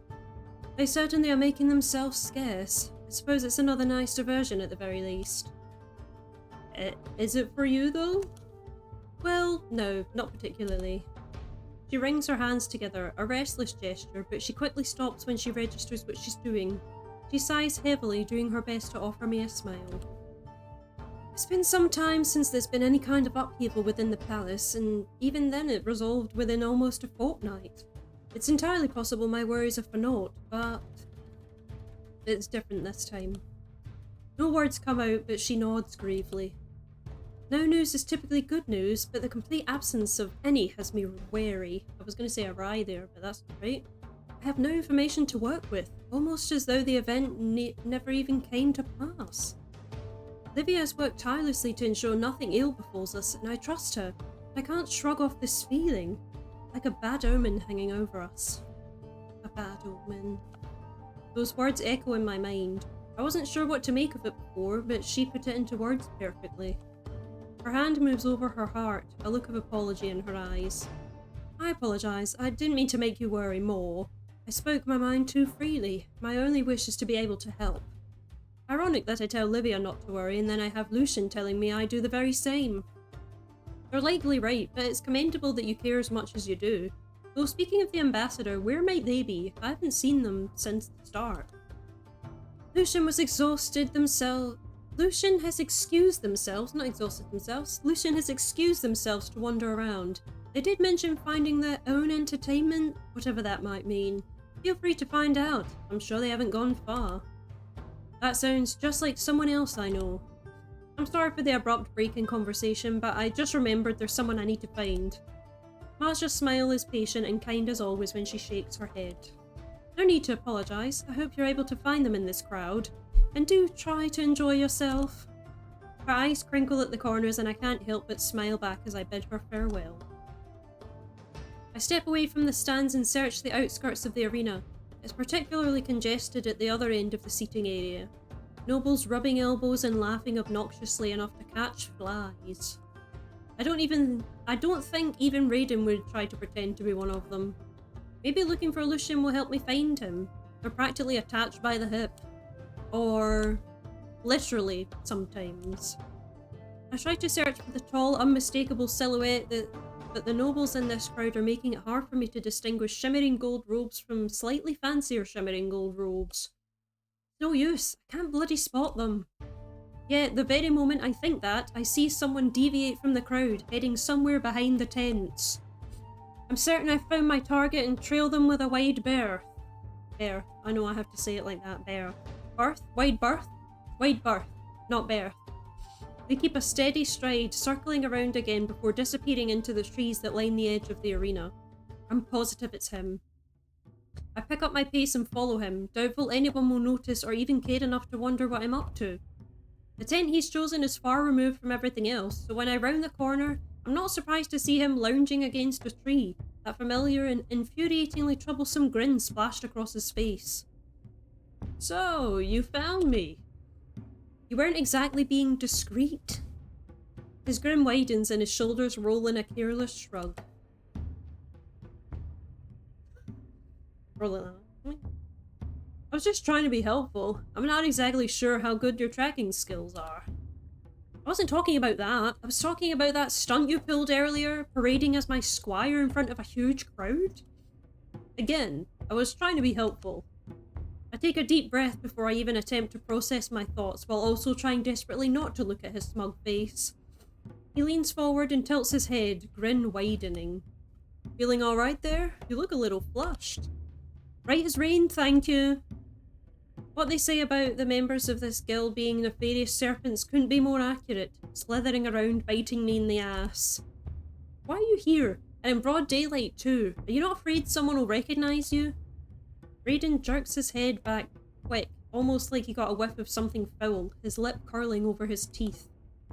Wow, can you at least give me some kind of credit? I wouldn't be the best in my guild if I was sloppy enough to get caught at some fancy pants event like this. How do I know that's not a self-proclaimed title? He taps his scarred fingertip to his lips to shush me. Didn't Lucy already tell you that they vouched for me? You think just any older, young, and very handsome assassin gets a fake referral from a demon like them? When he puts it like that, No, I can't imagine a demon like Lucian ever convincing me of an assassin's abilities unless it was part of some bigger scheme. Though, neither did I imagine I would ever speak to a demon like Lucian on a regular basis. Point taken. If they wanted to catch me, they could have done it all the other nights I hang out in the palace. Hell, you could have too. His lips purse and he stops for a moment to feign deep thought. Regardless, I know you can't and won't ever catch me, Sarah. What makes you sound so sure? Raiden pushes off the tree and raises his hands in surrender, fingers wiggling. You can't arrest an unarmed man who hasn't done anything. He's like this.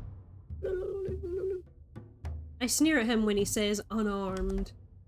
You're never unarmed. It would be terribly stupid of an assassin to wander around without at least one tool. He drops his hands and begins to pace, and I can feel a speech coming on. Wow, people love their speeches. Me.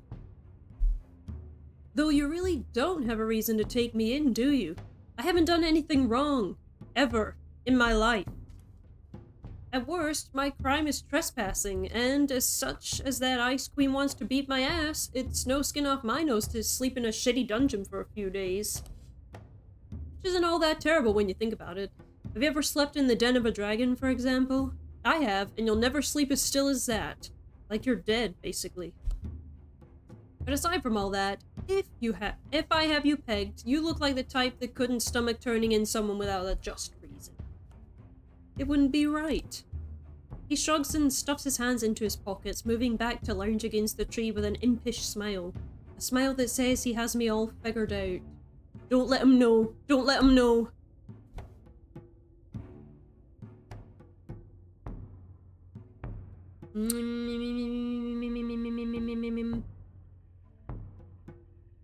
Do we really think that Raiden done it? I don't know. We'll just say it wouldn't be. I look at him and take stock of all the sly looks and smart smiles he throws my way. But that's all it is, because he's right. I wouldn't arrest him.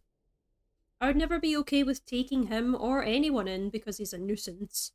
It would be a broken system if someone got pissed off and decided the law was loose to get rid of the annoyance. Pardon me. So I shrug and agree. You caught me, I guess. Locking you up simply for testing my patience... For testing my patience mood would be dishonourable and petty. Ooh. I know it must be hilarious to you running circles around me. Regardless of our opposing professions, I aim to serve everyone fairly. Raiden squints at me and crosses his arms in defiance. He keeps looking for just long enough that I think that there might be something wrong with me. Or maybe his vision is failing.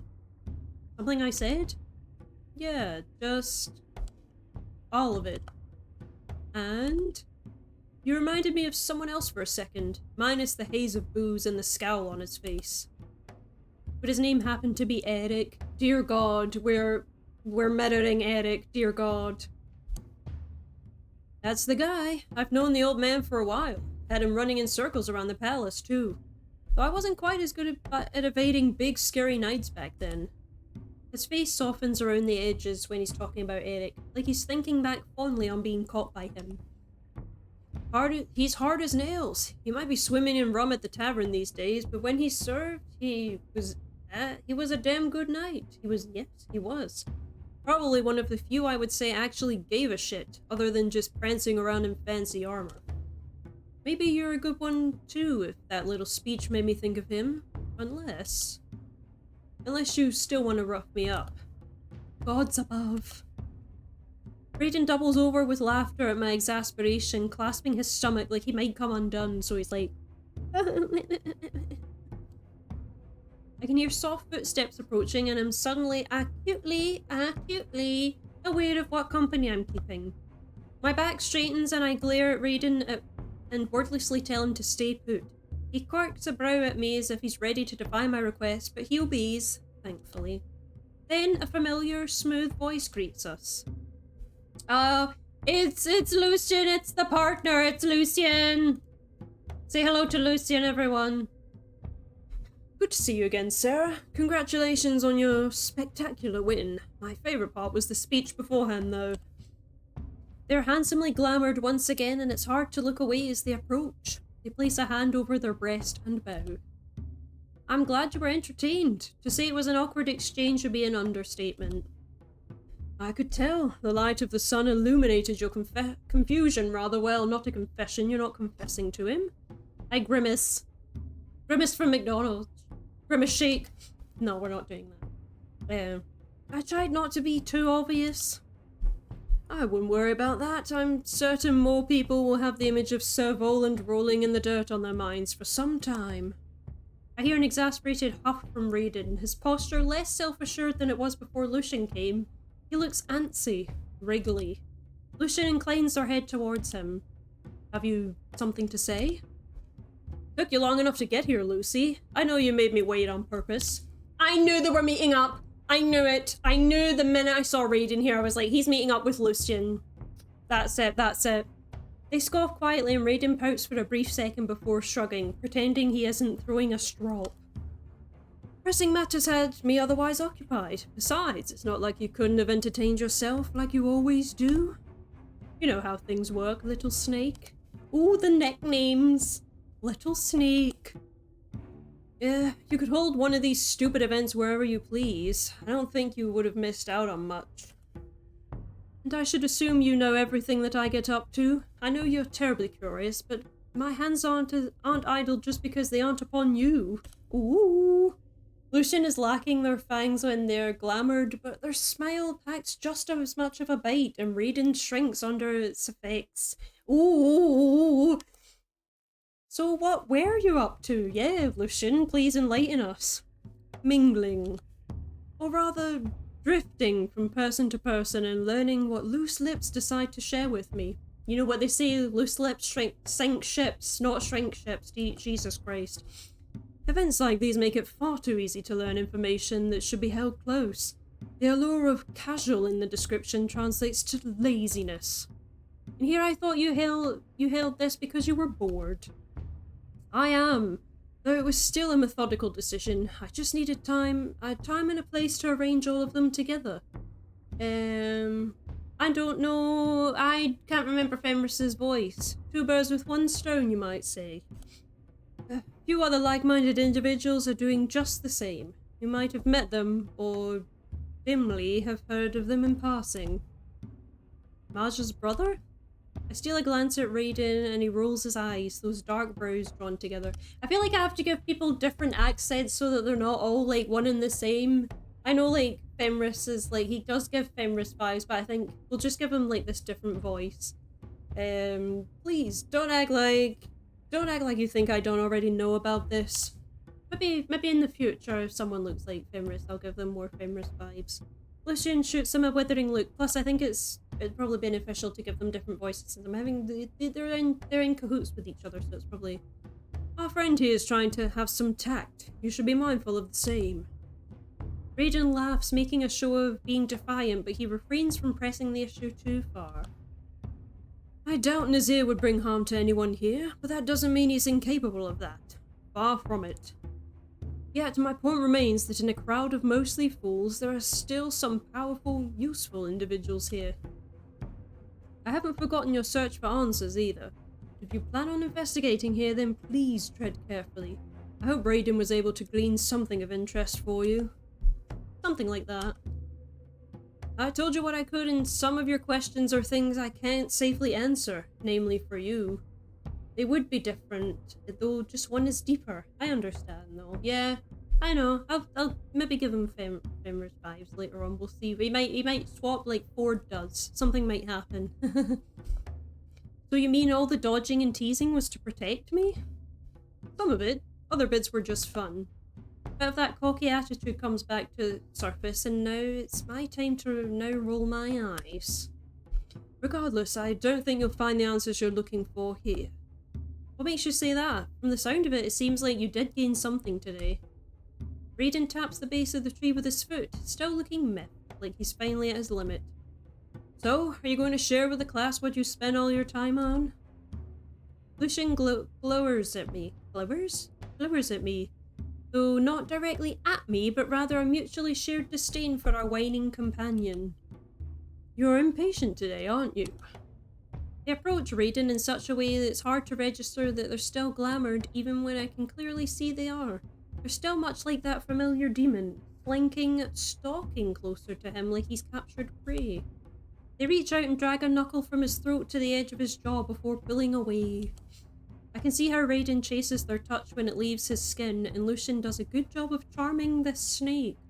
Ooh, look at them! They lean in close to his ear and pause as if they're about to whisper something. I almost want to avert my eyes, but Raiden's face tells me I have nothing to shy away from. He looks perplexed, but still masks it with a smile. Oh, look at this! Look at them! Look at them! We get the close-up. The close-up! The close-up! Everyone bask in the close-up. I'm sorry, Sarah. I ask that you give us some time alone. I must speak to him in private. Raiden has lost all of his cockiness, something like apprehension painting his features instead. I wonder what they've said to him that I can't hear. You still haven't told me why I wouldn't get answers. Yes, that. It's just the kind of questions that you have in mind. It's just the kind of questions that you have in mind won't give you the information you seek. That still doesn't explain much. They sigh and rest a hand upon my shoulder, guiding me back towards the tents. Walk with me. Let us pretend we're spending time together, taking in the sights. It'll be a nice testimony to your presence here. It's a sensible choice. Let them lead. I mean, I'm not gonna, like, cuck them, like, they clearly, like, they have a good time together, and I'm not gonna, like, I think maybe these two, I don't know if these two are the ones we could be polyamorous with, I'm not entirely sure, though. We make a circle around the grounds, eyes upon us as we pass, occasionally stopping to talk to curious onlookers. Our conversations are polite, reserved, and just about as trite as I expected. At some point, a trio of identical sisters attempt to approach us with a clear intent and desire to speak with me in particular, but they shy away when Lucian smiles at them. I'm going to assume they're familiar with each other because they skittered away after giving a polite but forced curtsy. We walk together for a little longer, circling again, making sure we've been seen, and then we head back to the tree line. Thank you for that. No need. Besides, it gives me my own story to tell should the suspicion arise. I apologise for being cryptic as well. I will address your concerns later, though in a more private area. Ooh, we're back in the caravan. What fun. After more than a few handshakes, meaningless conversations, and ass-kissing, the event came to a long-awaited close. Jesus God, we've been on our feet for hours. We finally pile into the carriages with the same groups that we arrived with, but all decorum and etiquette are scattered to the wind. We're all fucking exhausted. Eventually fatigue settles in and I get some well-deserved rest for the remainder of the journey. Woohoo! I thought I would quickly head back to my quarters and turn in for the night after the event, but here I am wandering the streets of Novus aimlessly. Something called me here, the desire to clear my head of all the palace pageantry maybe. Or maybe just to feel normal for a little while. Dealing with that many perfumed wigs and blinding gaudiness makes me glad I'm just a knight. The kind of mental fortitude Maja possesses is remarkable, and the razor-sharp gaze Livia wears like a shield is more understandable than ever. How people can laugh about nothing and gloat in circles is beyond me. What I do know is that there's far too much restless energy left in me to allow me to sleep, and so here I am. No one questions me here, at least not while I shuffle around, taking in the sights. The streets are quiet, the people few in number, and the sky is clear as a clear expanse of stars. Thank Novath for small blessings. Though, maybe for just daring to have such thoughts, I'm rewarded by the sound of barrels falling over, the noise followed by a string of colourful curses in a gruff voice. I immediately tense up, that knee-jerk reaction so ingrained in me to react to trouble putting me into action. It doesn't sound like a fight, and I'm sure it's probably nothing, but... No, I shouldn't check. I don't need to. Could have just been a cat. Another clatter, wood breaking, and now my instincts are begging me to look. Jesus Christ, just fuck! Just go and have a look then if you want! Around the corner and all I can think of is how I'd love to say no for once in my life. I'm about to make tea, want some? Yeah, sure, why not? Yeah. I lift my gaze and find the large silhouette of a very recognisable man. The sign above his head reads the Pauper's Crown. Go figure. Look who it is, everyone. It's Eric. It's Eric, everyone. Here he is, stumbling drunk again. Absolutely mortal. Here we go with Eric's voice. Oh, it's you. Is that a bad thing? The light out here is poor, but there's an obvious flush on his cheeks and a distinct stench of booze in the air. Eric leans against the building, squinting at me, almost an angry look, but then turns away with a broken laugh. I don't know anymore. I then gesture at the knocked over barrels, which I assume was his doing. Though there may have been some trouble. You would come running when you hear trouble, wouldn't you? Typical night bullshit. And you're right, I am trouble. I wasn't exactly running. Also, as far as I'm concerned, you're not trouble. You're just drunk. Eric barks another laugh. Huh, they should have made you an investigator. You're good at noticing things. Thanks, I guess. Those honey eyes, don't describe his eyes like that, don't glaze him up. Those honey eyes look me up and down, probably wondering why I'm here, but not shrouded in armour. Just out for a walk? Kind of. I needed some air. Same. Long day? Yeah. I know that look. Some nobility bullshit at the palace. Kind of crap they should pay you more for. Am I right? I give him a nod. He nailed it. Of course, they train you to be a knight, a protector, but then they don't tell you that some days you're dragged along to be some glorified guard dog.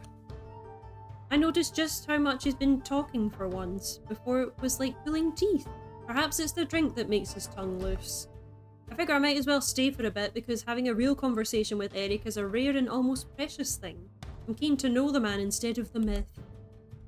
One of the barrels that hasn't been kicked away or knocked over makes for a decent seat beside him, so I perch myself upon its edge. So, what brings you out here tonight, aside from the booze? A scarred hand cards through his long, burnished hair, his leathers creaking when he shrugs.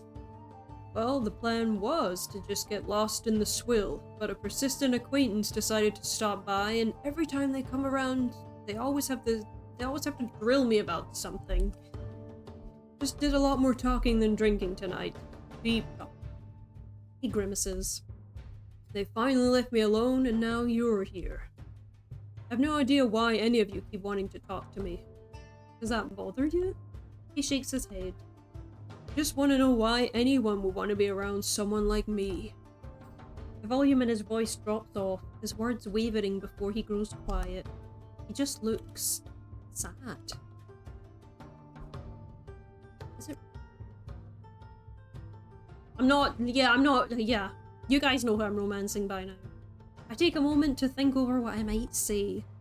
Eric looks vulnerable right now, even after all the laughs and quips he's offered, and I'm not about to throw that opportunity away by making him angry. But still, sometimes people just gravitate towards each other. Is that so wrong? Just like how someone might like jam on their toast and another would enjoy it straight from the jar. Straight from the jar? Has anyone ever had jam straight from the jar? That is absolutely insane. Why? Who knows? They just do. Eric looks at me with a disgusted look on his face. Is that supposed to be disgusted? Is that his disgusted look? You know someone who does that? I don't, but I've heard tales of someone in the palace who may fancy my squire that does. He snorts and shakes his head, muttering about people being fucking weird under his breath. Maybe that isn't the best example, and I'm not trying to make light of how you feel, but people are drawn to certain things without knowing why. You may not understand why people want to be around you, even if you don't like yourself, but people are free to choose your company and enjoy it. Are you picking my ghost again? Okay. It's okay, it's My fine. fault. It can easily get cleaned up. Thank you. This is Katie, yes. Hello. Katie is, struggling, but it's fine. So now you guys get to see me drink some tea, which is always a fun activity. Even if I think they're wrong for it? His voice is soft and begs for a kind answer. Even if you think they're wrong, have some faith in what people see in you. Silence stretches between us and he closes his eyes for a moment, sighing quietly. When he opens them again, he looks a touch less tired, maybe a little contemplative. Faith, huh? Never had much of that, but we'll see.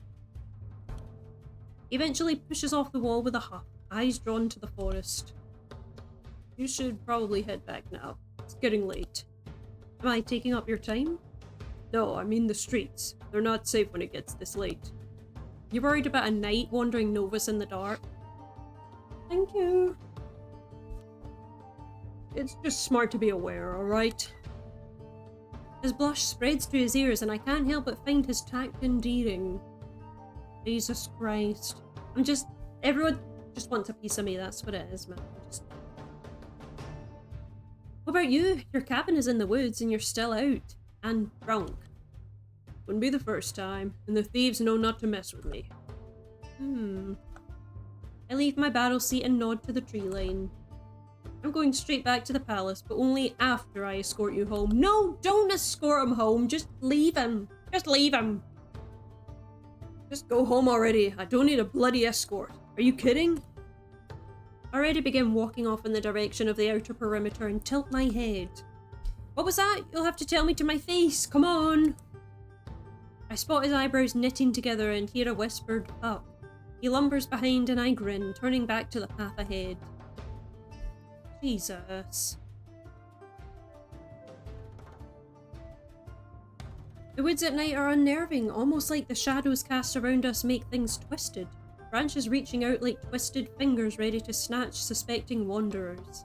They used twisted twice. That was insane. That was an insane move. Twisted, twisted. Mind your footing. Don't want to lose you to the brush. I wait for him to step over a gnarled root and he grimaces and grunts. I know my way around. Eric grumbles again and keeps up his pace. You sound like Liv. I assume he's referring to Livia, but imagining her letting anyone refer to her as that is weird. I don't think I've heard anyone else dare to call the Knight Commander that. Because they shouldn't. If they like their nose unbroken. I've called her that since she was a girl. Now she's all grown up and the bloody Knight Commander. They better do her right. This is beginning to sound a lot like another part of Eric's past he hasn't touched upon with me just yet. Do we want to make him worry, or do we just want to say, yeah, she's doing great, she's doing a fine job? No, she's doing a fine job. Livia's recognised for her service. She's one of the best knights I've ever seen. I know what nefarious moniker she's labelled with, and yes, she can be intimidating, but she's clearly a good person. The effort and care she puts into our order is why we move forward. I turn to see his reaction, and he looks proud. Yay, we made him proud. I'm not surprised. Made it one piece mention, despite the creepy forest you live in asking for trouble. Eric stalks past me, but not before glancing in my direction. He approaches the door and his hand collides with the wood. It swings open and I realise now that he didn't lock the door. He really doesn't give a shit. Someone could ransack his place and he'd be like, yeah, whatever. He either doesn't think anyone will break in or he simply doesn't care. Well, thanks, I suppose. No need, I offered. I guess. There's a pregnant pause that follows and he stands there looking like he's deciding on saying something, but doesn't. Are you going to be okay from here? Yeah. And then he's gone, disappearing into the dark. I wiggle the door handle, just checking. It's not locked, but at least it's closed properly this time. It's time now that I make good on my word and head back to my chambers, I suppose. Though peering back into that mess of tree limbs and darkness makes me wonder how I'll find my way back. Instinct and purpose, I hope. I think about retracing my steps, but I can hardly see my hand in front of my face, so that's out of the question. This doesn't bode well for me, especially when I see a silhouette approaching, circling the trees. Oh god, we're gonna get murdered in the woods. I can't quite make out what it is. It looks humanoid, but is it gonna be Rue? Is it Rue? Is this what's happening? Excuse me. My hand reaches to the small knife I keep on my belt, knuckles peeling, blade a notch out. Oh, no need for that. A bush jostles and I almost think it's talking. Hello? Yes! How did I know it would be Rue? It shudders again and out pops Rue. I feel like I should have expected this, yes.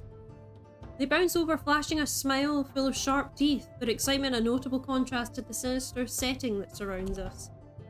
Hello again, sorry to spook you. The woods have a mean face come tonight. Come night. Even not come tonight, come night. My knife clinks flush against its sheath and I sigh, giving Rue a relieved smile. They certainly do. It's a little bit of a dizzying experience with so little light. I heard from the wood that you helped Errant get home and that he was a bit sad. Is everything alright?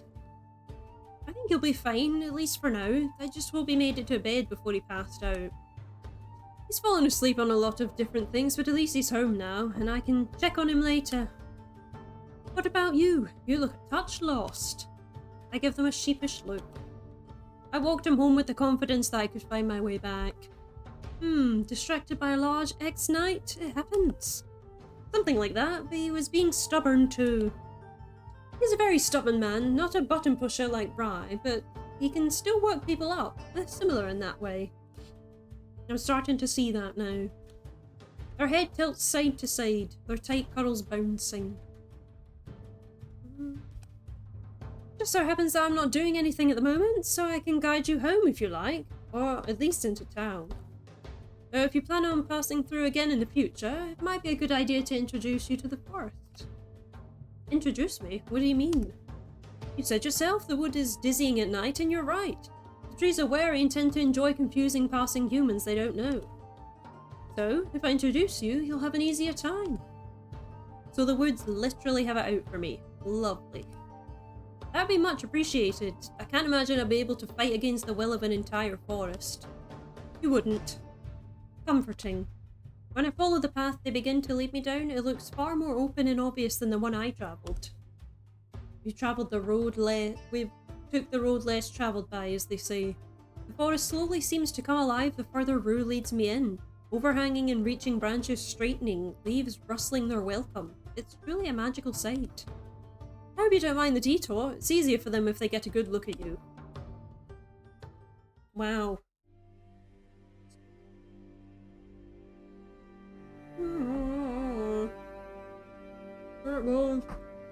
No.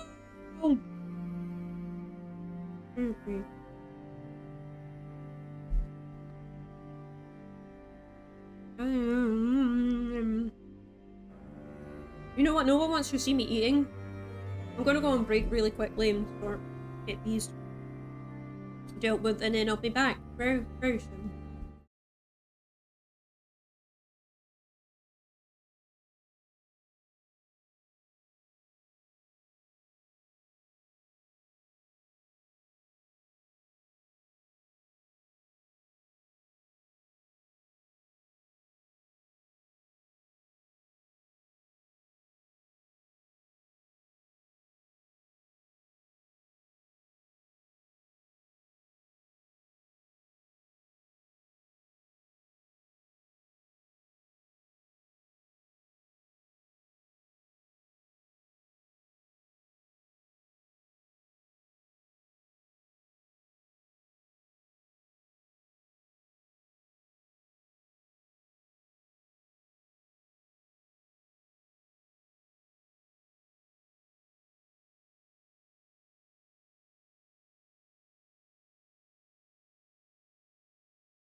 I am back.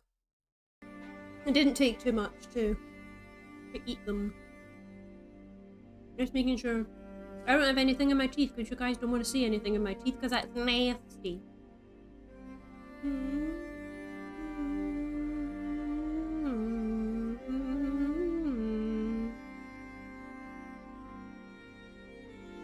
I think we're fine. I think we're all good. I like the mug. A little bee mug. Got bees on it. Yes, I did get them biscuits eaten. Yeah. Yeah, let's go. We're following Rue through the forest. I nod and let my fingers graze the ancient trees as we drift by, feeling the thrum of something akin to a beating pulse beneath my touch. It was almost oppressive before, like a foggy maze that could keep me here if it wished, but now it's gentle. You look so at home here. Rue touches the trees reverently, offering a coy smile before disappearing. A sliver of urgency rolls through me when they vanish, but I know Rue belongs here, and they're probably messing with me. And the mug says, "Be happy" on it. Oh, does it? It must do. Oh yeah, it does on the inside. It says it on the inside of the mug, but I'm not gonna... It's there, but yeah, I don't want to like spill. So yeah. Yes. Oh, another close-up! Look at them. Look at them. Look at them. I really admire like the close-up shots and everything, like the detail in the art for the close-ups is just superb. Then Rue re-emerges from the other side, their hand outstretched, a neat little ball of light hovering over above their palm even. A wide smile, come on, lights up their face as they watch it, wiggling their fingers as the light bounces off each digit. Some of them. I am home here. I was once like them, one of these grand trees, but then I took this shape when I met a tiny boy called Raiden. What? Lore drop! Lore drop! Still like to be close to the forest though, always. I can see why. Magic thrives out here, so much that it's making my ears buzz. Possibly because you have a friend next to you. Sure enough, I look to my right and one of the lights playfully bounces off of me, far too animated to just be a magical illumination. You look like you'd be fine with getting lost out here. Possibly. We're not far from the city, but this place feels like a hidden little pocket.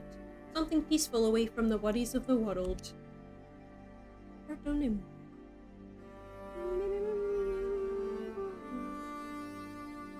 Let's do this one.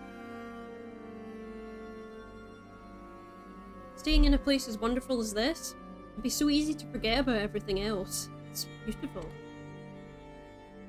Isn't it? It's like all your worries melt away, like a big hug. A big hug makes me laugh. It does feel like a big hug, though I can't shirk my duties for a hug, unfortunately. Well, I mean, you could. I give Rue a dubious look and they snicker like a gremlin in response. The time spent here surrounded by the comfort of the forest and Rue has made this trek far less daunting, maybe even an adventure. Even with how much of a nightmare the day had been to begin with, I'm so glad that this is how it's ending. It's almost a shame that so few people get to experience this. Rue balances on a large root like it made a staircase just for them, their arms outstretched to balance their descent. The land is beautiful, but it can be downright terrible to those who harm it, so much of it has been tamed though. There we go. Sometimes feels like it's been beaten into submission. What do you mean by that? They huff, kneeling down to sit on a mossy rock, resting their chin upon their palm. Their upbeat attitude about them noticeably diminishes with my question. A long time ago, when the sibling gods Ungara and Ungrath still walked upon these plains, they were quick to strike back when they felt they were wronged by the humans. Ungara was particularly angry.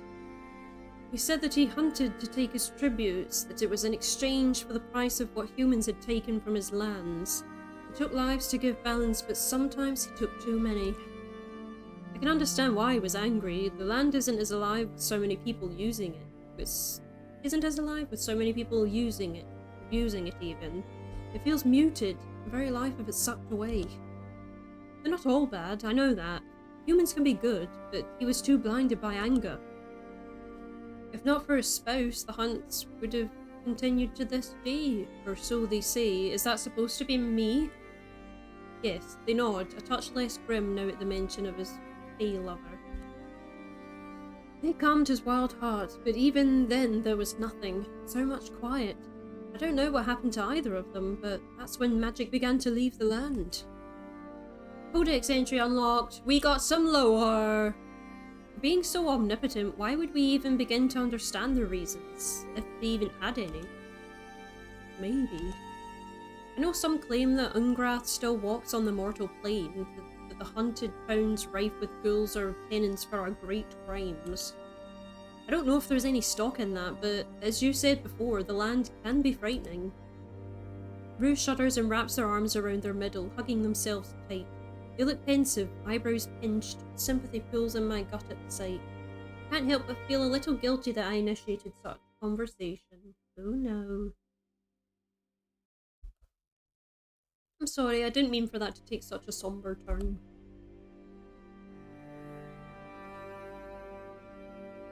No, don't apologise. It makes me sad, but you're certainly not to blame. Not one bit. They smile, a hint of sadness still lingering in their brown eyes, but I can see their attempt at showing their appreciation at least. There are far more wonderful things out there other than just magic anyway. Now come on, I should actually help you get home now, but I think the woods will help you on your next visit. We continue onward for a little while, Rue urging me to go first to test my newfound friendship with the trees, I assume. The path definitely feels more straightforward now, far less hostile, and maybe I'm imagining it, but it also seems brighter than before. I can hear soft giggles behind me. If I had to guess, I think they're pleased it worked, and honestly, same. There's pride blooming in my chest for accomplishing such an unusual feat, but something begins to slowly scare away. What? What? I don't know. Yeah, maybe I read that wrong, but I don't know. Sure. I'm looking at my feet and the trail is shifted, less direct, the wood beginning to look as it had when I entered it with Eric. Did I do something wrong? A few more steps forward and I realise that something is definitely wrong, but I don't think it's me. Rue, did I make a mistake? I turn to look at them and they swallow hard with a vigorous shake of their head. No, you didn't, but I think there's something else here. Something else? I keep looking back and forth between what's ahead and what's behind, and when nothing comes, we simply continue with caution. Something! What's happening? Meow. Excuse me, everyone. You know when I've got tea, I need to have it. Even though our pace is almost a crawl, I think I see the lights of the city ahead. I look back to Rue and shrug, and they register my confidence that it was probably nothing, keeping close behind. But then I stop dead in my tracks. My hand snaps back immediately to grab Rue, getting a handful of their tunic to pull us behind the cover of a large tree. It's a relief they don't make a sound, trusting me implicitly, and I steal a glance over my shoulder to make sure they're okay. They don't even register that I'm looking at them, and I quickly follow their line of sight to a line of what looks like the same lights as before, as the city. But then I quickly realise that it isn't. It's something new. All I want is something new. Sorry. They follow a straight line, bobbing up and down, one after another, their uniform movement telling me these are torchlights. They're evenly paced, and they cut through the path they're on like knives. Are they looking for maybe Eric or something like that? Is that why they're through the forest? Dear God. The shift in our surroundings firmly makes me believe that the forest is closed in on itself in protection, trying to confuse them in its labyrinth depths, but they move without interruption or hesitation. I take a shallow breath and try to clear my thoughts, attempting to release this nervous energy, not realize it. But the more I try, the more I realise just how difficult it is to breathe all of a sudden. A saw that thought for that song going through your head. Yeah, because I read the word something new and I was like, what song do I know that has the thing something new? And I remembered, Girls Aloud. Like a miasma, like someone presses a firm hand upon my sternum and serves to suffocate me. I take another dizzying look at the trail, watching those dancing lights drift by. They look ordinary at a glance, but there's an undeniable feeling that they're the centre of this oppression, like a force that warns, stay away. I'm brought back to my reverie with a tug on my sleeve, Rue gently prodding at me. We need to go. Now! Anything typical of Rue's sunny demeanour is absent, their voice on edge, a bite to their words. The light of torches eventually fades and wink out into the light, and we're left standing there in the dark with a terrible feeling in the pit of my stomach. I got a terrible feeling in the pit of my wallet. But yeah. Sorry, Rue grips my hand. The warmth of their touch is almost startling. I didn't even realise I've gone cold, but as I turn to them and their wide, concerned eyes, it registers. I'm shivering, not from fear, but because the temperature seems to have dropped rapidly in the span of seconds. All around us, the trees shake and toss and seemingly whisper, their branches quivering. I don't like these invaders. We need to leave before it turns bad. But those people, shouldn't I go find out what they are? There's goosebumps on my skin and a foreboding feeling that only swells as I watch the procession of torches fade further into the distance. Soon they'll be out of sight. But Rue's grip on my hand and now my arm is firm. Come on, Sarah. They pull me away. The whispering among the trees intensifies into shaking and almost hissing. That sense of foreboding intensifies, and I realise it comes from the forest around us, not the mysterious individuals. Rue is right. We are going to be caught in something bad if we don't hurry the hell out of here. There's no point in endangering us both. We have to go. I nod mutely and let Rue lead me.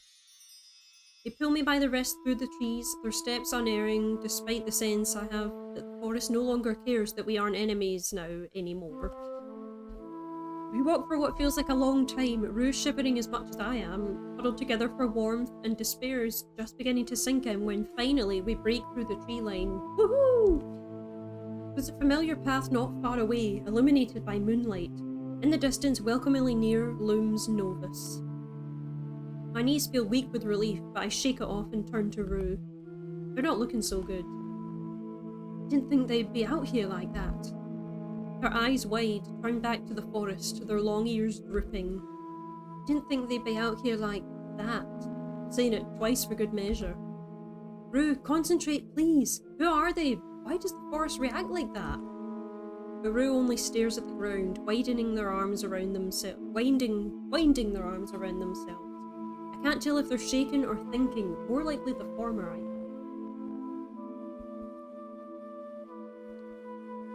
I have to get them back here somehow.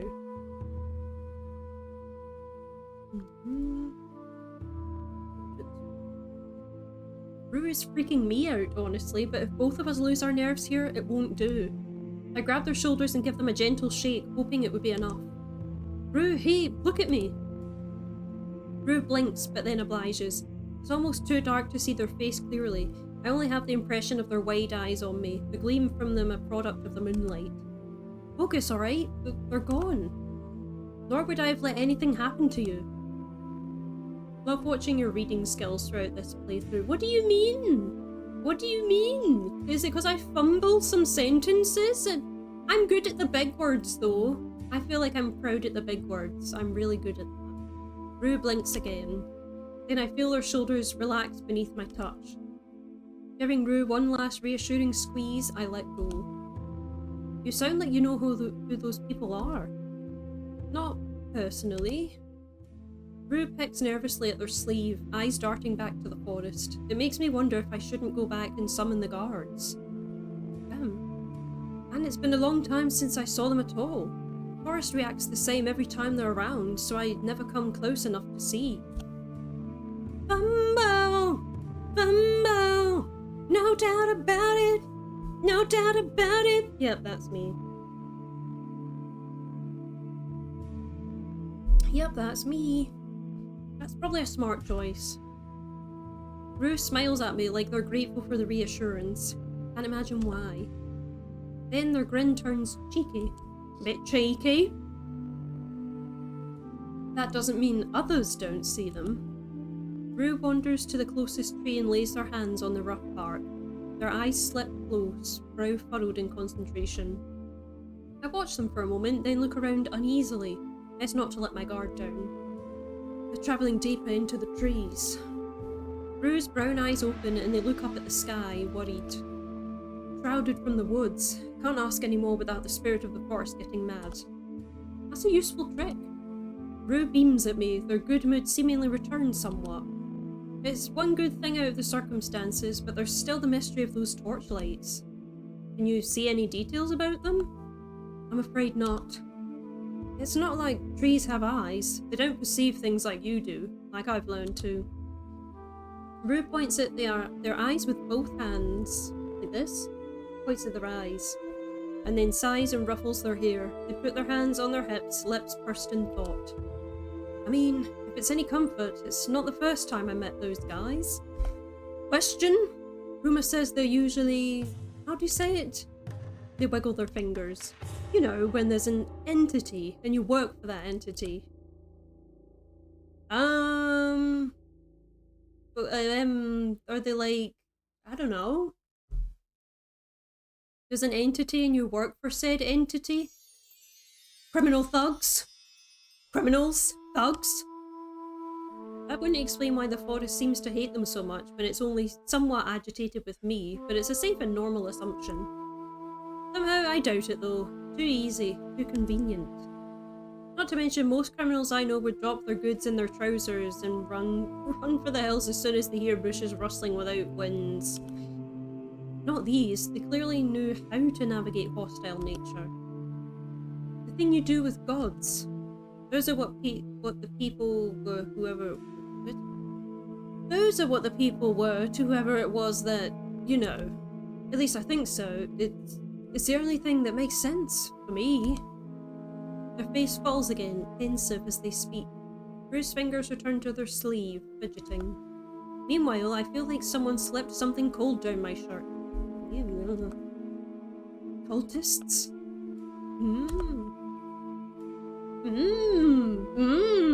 Cultists!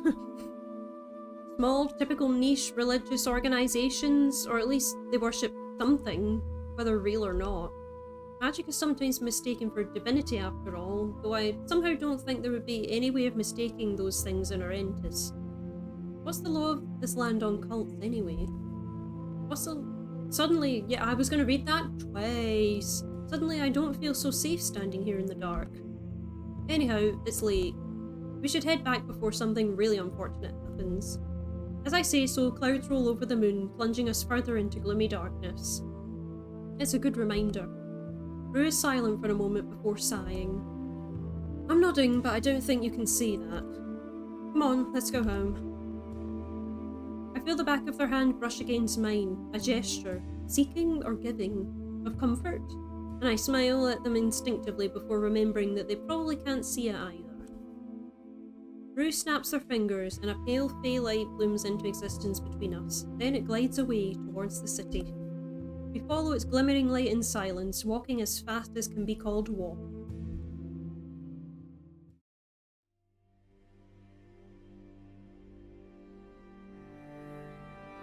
Progression.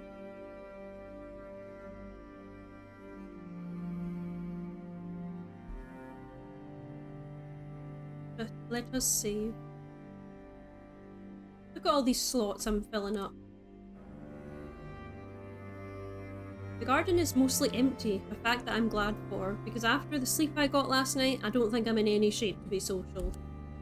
Seeing Rue back to their home tree went smoothly. In fact, that was probably the one thing that grounded me, in the fact that it wasn't just a bizarre and ominous nightmare. The rest, not so much. I've encountered a cult, having a meeting in the woods outside the country's capital. The thought feels absurd at first. Still, isn't that a threat of security? Can't imagine any scenario where something described by a fae as a cult gathering in a music. You want me to turn? I'll turn it down on the game. And then I'll just do a little bit in the... Is that better? Or is that too quiet now?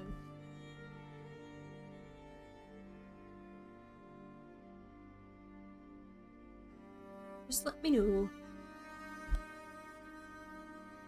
Better. Thank you. Have I let would-be troublemakers go? Steelboat. Knight Steelboat. Startle and turn. Livia's frowning at me from a few feet away, arms crossed.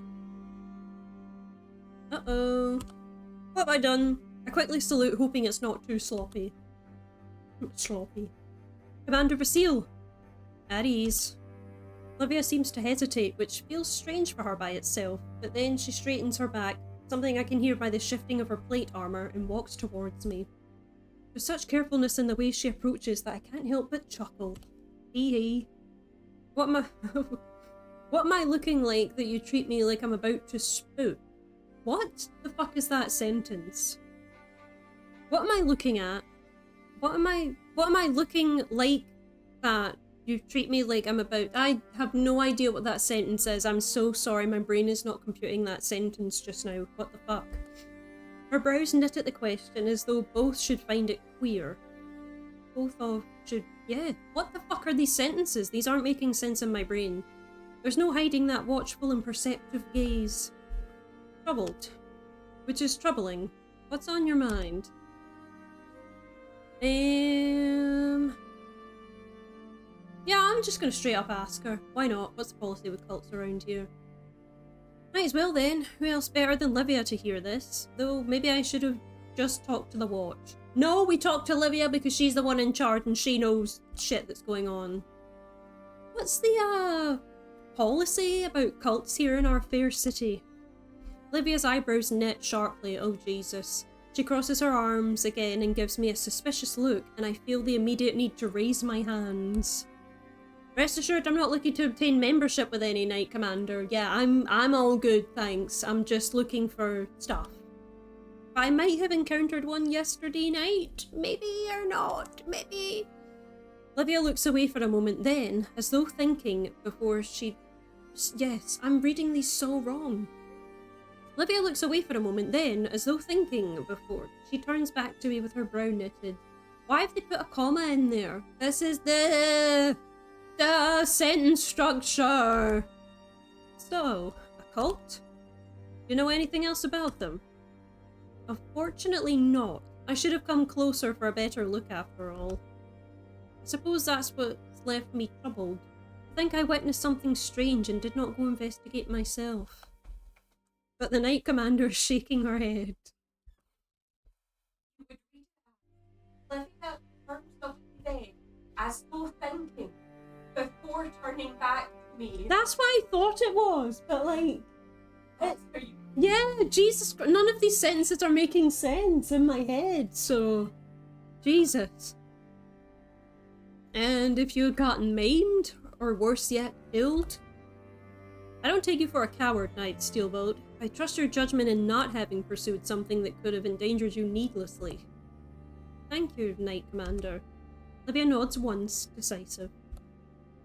Where did you see this procession? I tell her of the location as accurately as I can recall. I don't think it was too close to Eric's cabin, which is a small mercy, and if Livia notices anything about me omitting Rue's presence from the story, she graciously keeps her suspicion to herself. That's what I like to see. Good punctuation so I know how to say the sentence. Jesus Christ. Should I have arrested them? It's probably better that you didn't. Livia pinches the bridge of her nose and exhales sharply. I immediately have the impression that she's dealt with this before, so she goes... I like to give you guys a bit of the, You know of Novus's pantheon? I know the basics. Not Orentis's, which comprises many gods, but specifically to Novus, our capital. Here, the three most revered deities are Nova, Telenois, and Kenidros. I know what I'm talking about. Our chief of the Pantheon, the defender of the homeland, and the goddess of justice, respectively. It's always been this way, but there's always friction from other worshippers. I feel that Novus honors the trio at the almost exclusion of others, and the worst of them, unofficial congregations like what you might have seen, will do much to cause trouble. Imagine that you had gone after the people you saw and demanded their identity or business. If they were finicky, they might have reported it to authorities as an attempt to interfere with their worship. Here, more than anywhere else, that's a grave offense. Out of nothing more than wanting to know why they're taking torches and their friends out in the woods in the middle of the night? Livia chuckles humorously. Naturally, it wouldn't have gone anywhere. Not when I'm here. Yes, she's on our side. But it's trouble better avoided, especially since you've soured some tempers with your victory yesterday. Oh right, the joust. In the excitement of everything else, I almost forgot about it entirely. At the reminder, I can't help but glance around.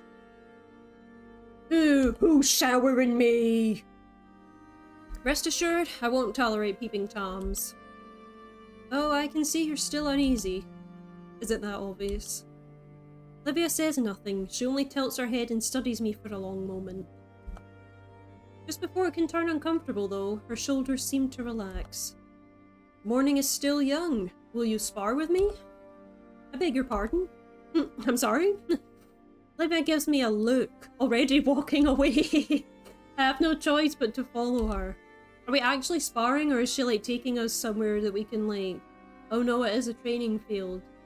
She leads me down a side path that I didn't know existed, and it spits us right into a small, grassy training field next to the barracks. So this is how you sneak up on gossiping nobles in the garden. Only when I'm feeling like dealing with their petty venom, which isn't often. Livia's already shrugging off her armour at a nearby bench. Well, I guess we are doing this. Fuck me, I'm gonna get absolutely thrashed by Livia. I join her, though there's a lot less for me to remove. There's a weapon rack nearby, and Livia nods at the row of swords on display, nicked but polished, clearly worn with use. Good, the squires haven't been shirking their chores. I don't imagine Mads would, no. I pick up a sword, test its weight, and turn to...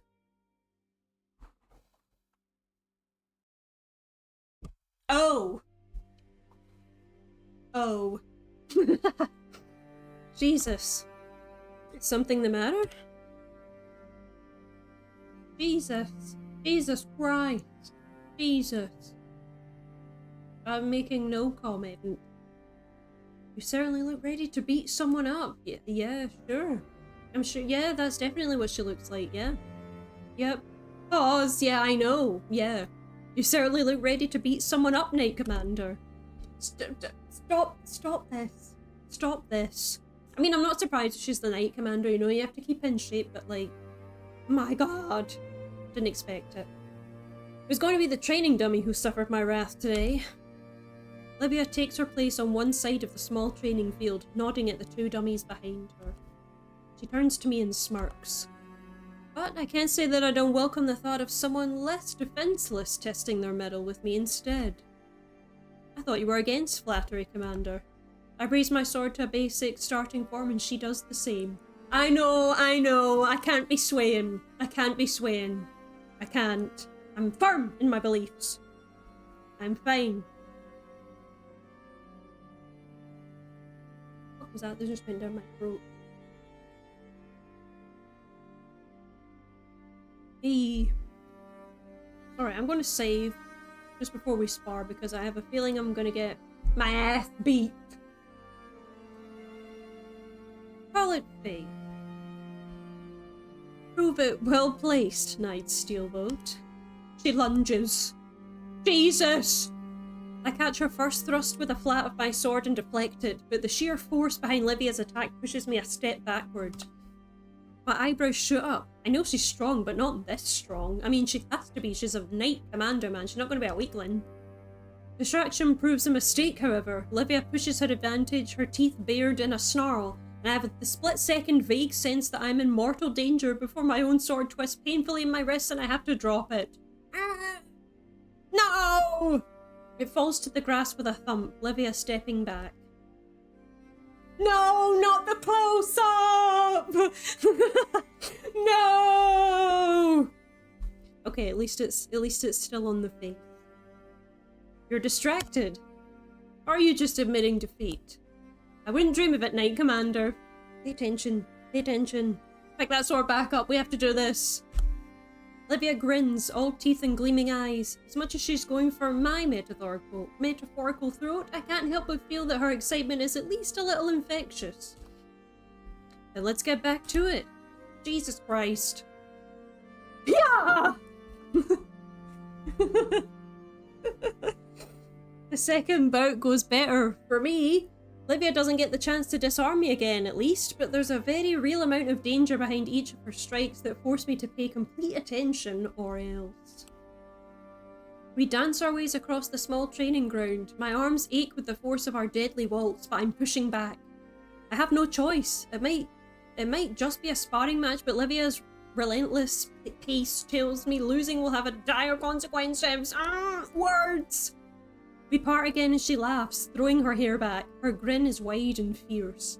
She starts tossing it. I wonder suddenly if this was the young girl Eric had trained in his youth. Probably. Well done. You kept pace, soldier.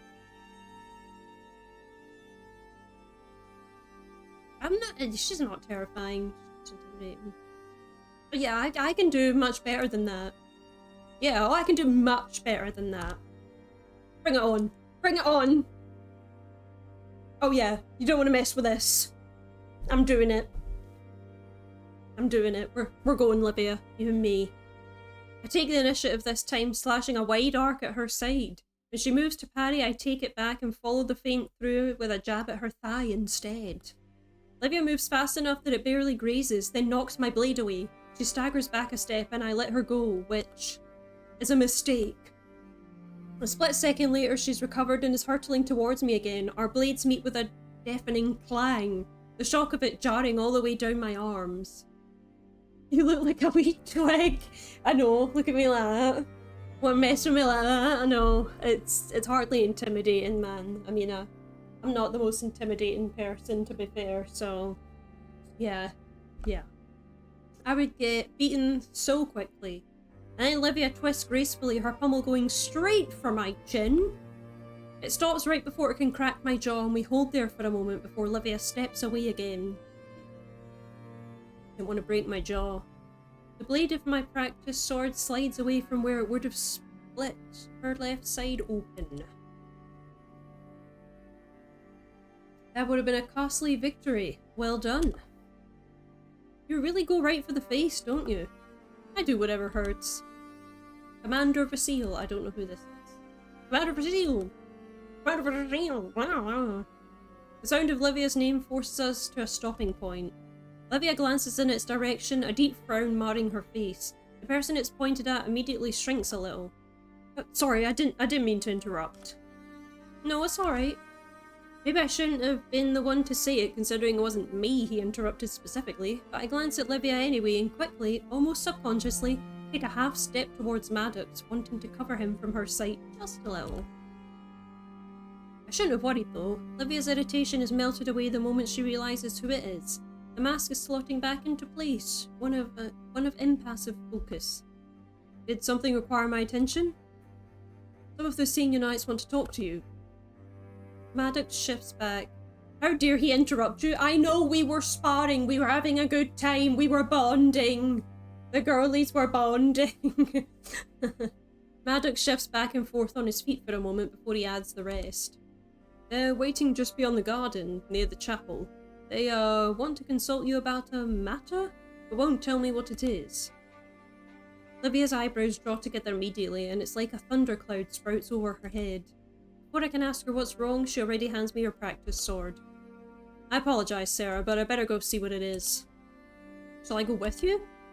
Livia gives me a sharp look, like she's weighing how much trouble I can cause, which is so absurd I almost open my mouth to ask. Then she shakes her head and walks away to pick up her real sword. It won't be fair to you to get involved in special circumstances around this damn palace. I'll see you later. Thank you, young squire. Livia nods politely at Maddox, who quickly moves out of her way as she sweeps past us, still in her training clothes, towards what I assume are the senior knights awaiting her directive. There's a pause. Then Mad shrugs helplessly and holds up the towels he's brought in a white pitcher. Refreshments? I gratefully take him up on the offer. Seems you almost expected us to be here, Mads. I saw two of you from a distance on my way to get breakfast. I thought having these things set aside for afterwards would be prudent. And then got ambushed by the senior knights. I take a much needed gulp of water he's brought, only to realise it's not water, but something faintly fruity. Something fancy tasting. On his way to get breakfast. Right. Maddox likely ran all the way to the kitchen, asked for something especially refreshing, then ran all the way back here. I clasp his shoulder in gratitude as I put... In gratitude, that word was, everyone. As I put my layers back on and put the training swords back on the rack, properly so Mads or anyone else won't have to fix them. You're a good lad, but don't overwork yourself, alright? It's supposed to be your day off too, isn't it? It's nothing, it's just a small thing. Besides, I didn't have to go all the way back to the kitchen. He shuffles his feet and looks everywhere but me, which is fantastically odd and telling. I raise an eyebrow at him. And why is that? Not that I'm not happy that you didn't have to. I caught a friend midway. He provided me with a pitcher and the towels. And who's this friend? The same one your eyes glaze over whenever you think about him? Maddox squawks and drives his elbow into my side. Ouch, that actually hurt a little. Brat. I grin and ruffle his hair, then scratch my hand back. Snatch my hand back even, not scratch my hand back, before he can swipe at it too. He does anyway, pouting like a petulant kitten. I'm going to run back and get a new one for him, since his liege was supposed to be the recipient. Ambassador? I didn't know what to say for a moment. I don't want to suggest that our homeland's esteemed envoy has a personal knight who'll trade off refreshments meant for them to a lowly knight's squire, but at the same time... Yes, that's very nice of him, wasn't it? So that's why I'm going to return the favour now. I'll see you later. Maddox yanks the now empty pitcher and the remaining towels into his arms and power walks out of the training ground, freckled face flushed red. Mads! He doesn't stop. I can't resist calling after him anyway. Excuse me. Knights love chocolate and poetry! Bring him some! Everyone take notes. If you ever meet a knight, they like chocolate and poetry. I can't tell, but I think he might have run the last couple of steps to go around the bend and get away from me. Chuckling, I strap my weapon back on and follow them out. My muscles will be sore later, I'm sure, but the workout has cleared my head and made me feel much lighter, and I understand why Livia pulled me into it. I can't deny that I'm awfully curious to see what's got Livia so worked up she decides to leave immediately without her armour, but with a real steel sword. But by the time I'm out there, she's already gone. Maddox did mention the chapel. Theoretically, I can go over there myself and see what's wrong. Then I realised the last time I saw Livia that worked up was when Raiden was rumoured to be around. Raiden, who's safe, for the most part, only by Lucian's favour. On second thought, as much as I cherish the both of them to various degrees, I'm not going to get involved in that. Even worse if I somehow let slip that I know Raiden somehow. So I keep my attention forward and ignore the couple of palace guards running for the chapel. I'm not going to sing chapel. One can only hope that Raiden, if it's him, gets away this time. Sarah! The sound of my name draws my eyes to the beautiful gazebo a few steps away. Yes! Look at the beauty! Beauty! Like, beauty... Oh my god, do we leave it there? See? I think we should leave it there. You know what, I think I'm gonna exactly do that. Yeah, I'm gonna save. We shall save there, right at that beautiful picture. And yeah. Oh no, I know! Right. I know when we see Maja again and I'm just gonna end it right there, but I think it's a good time to leave it. So yeah, let me just go to the main menu. Yes, I have saved. Thank you very much. So yeah, that is where we're going to leave it there. What Maja wants with us in the gazebo, we will have to find out next time. But yeah, thank you for tuning in. Thank you for the stream. You're very welcome. Yeah, so we done a lot of different things. We did. Yeah, there you go. We done a joust. We met Lucian and Raiden in the woods, and different things happened, and people are more wary of us. We saw Eric again. He was drunk as usual, and then we met Rue again in the forest, and we're starting to learn about cultists that seem to be around, based on like some sort of gods that are here. So yeah, we will have to investigate that next time. But then Maja called us for tea in the gazebo. Oh no, just after we finished our sparring session with Livia. Jesus, everyone wants our attention, but I mean, I can't blame them. I mean, so yeah, I'm having fun with it. Like I said, I'm trying to give the different characters different personalities, like different voices, so that you guys have like a different kind of sense, so I'm not just doing like the same voice all the time. So yeah, I hope that's coming across well, at least. Yeah, I'm having fun with it. It's going well. I'm excited to sort of like continue it the next time, whenever next time shall be. Knowing Katie, it'll probably be next week. Party her. But yeah, so yes, if you're a Date Everything fan, hopefully next Friday we will be back with Date Everything. Or if you're a Last of Us fan, join us again on Monday. Yes, nothing is happening on Monday. Monday for The Last of Us. Hey, I'm sorry, but you get ill a lot, bestie, so it's only fair, but yeah, hopefully Katie will be back next Friday, because we do miss her. We do miss her, yeah. We do miss her. She's just a sensitive being, so we appreciate her and love her. And hope that she's back on Friday. Or Monday even, sorry. Monday even, and then I appreciate you for keeping the grind going while I'm away. I'm trying my best, bestie, so I'm hoping it's entertaining for everyone that's sort of coming in and viewing. So yeah, Monday for The Last of Us Part 1. I believe we're at the very sort of end part of the game, so we will probably finish The Last of Us Part 1 on Monday, but then we will be moving on to the DLC.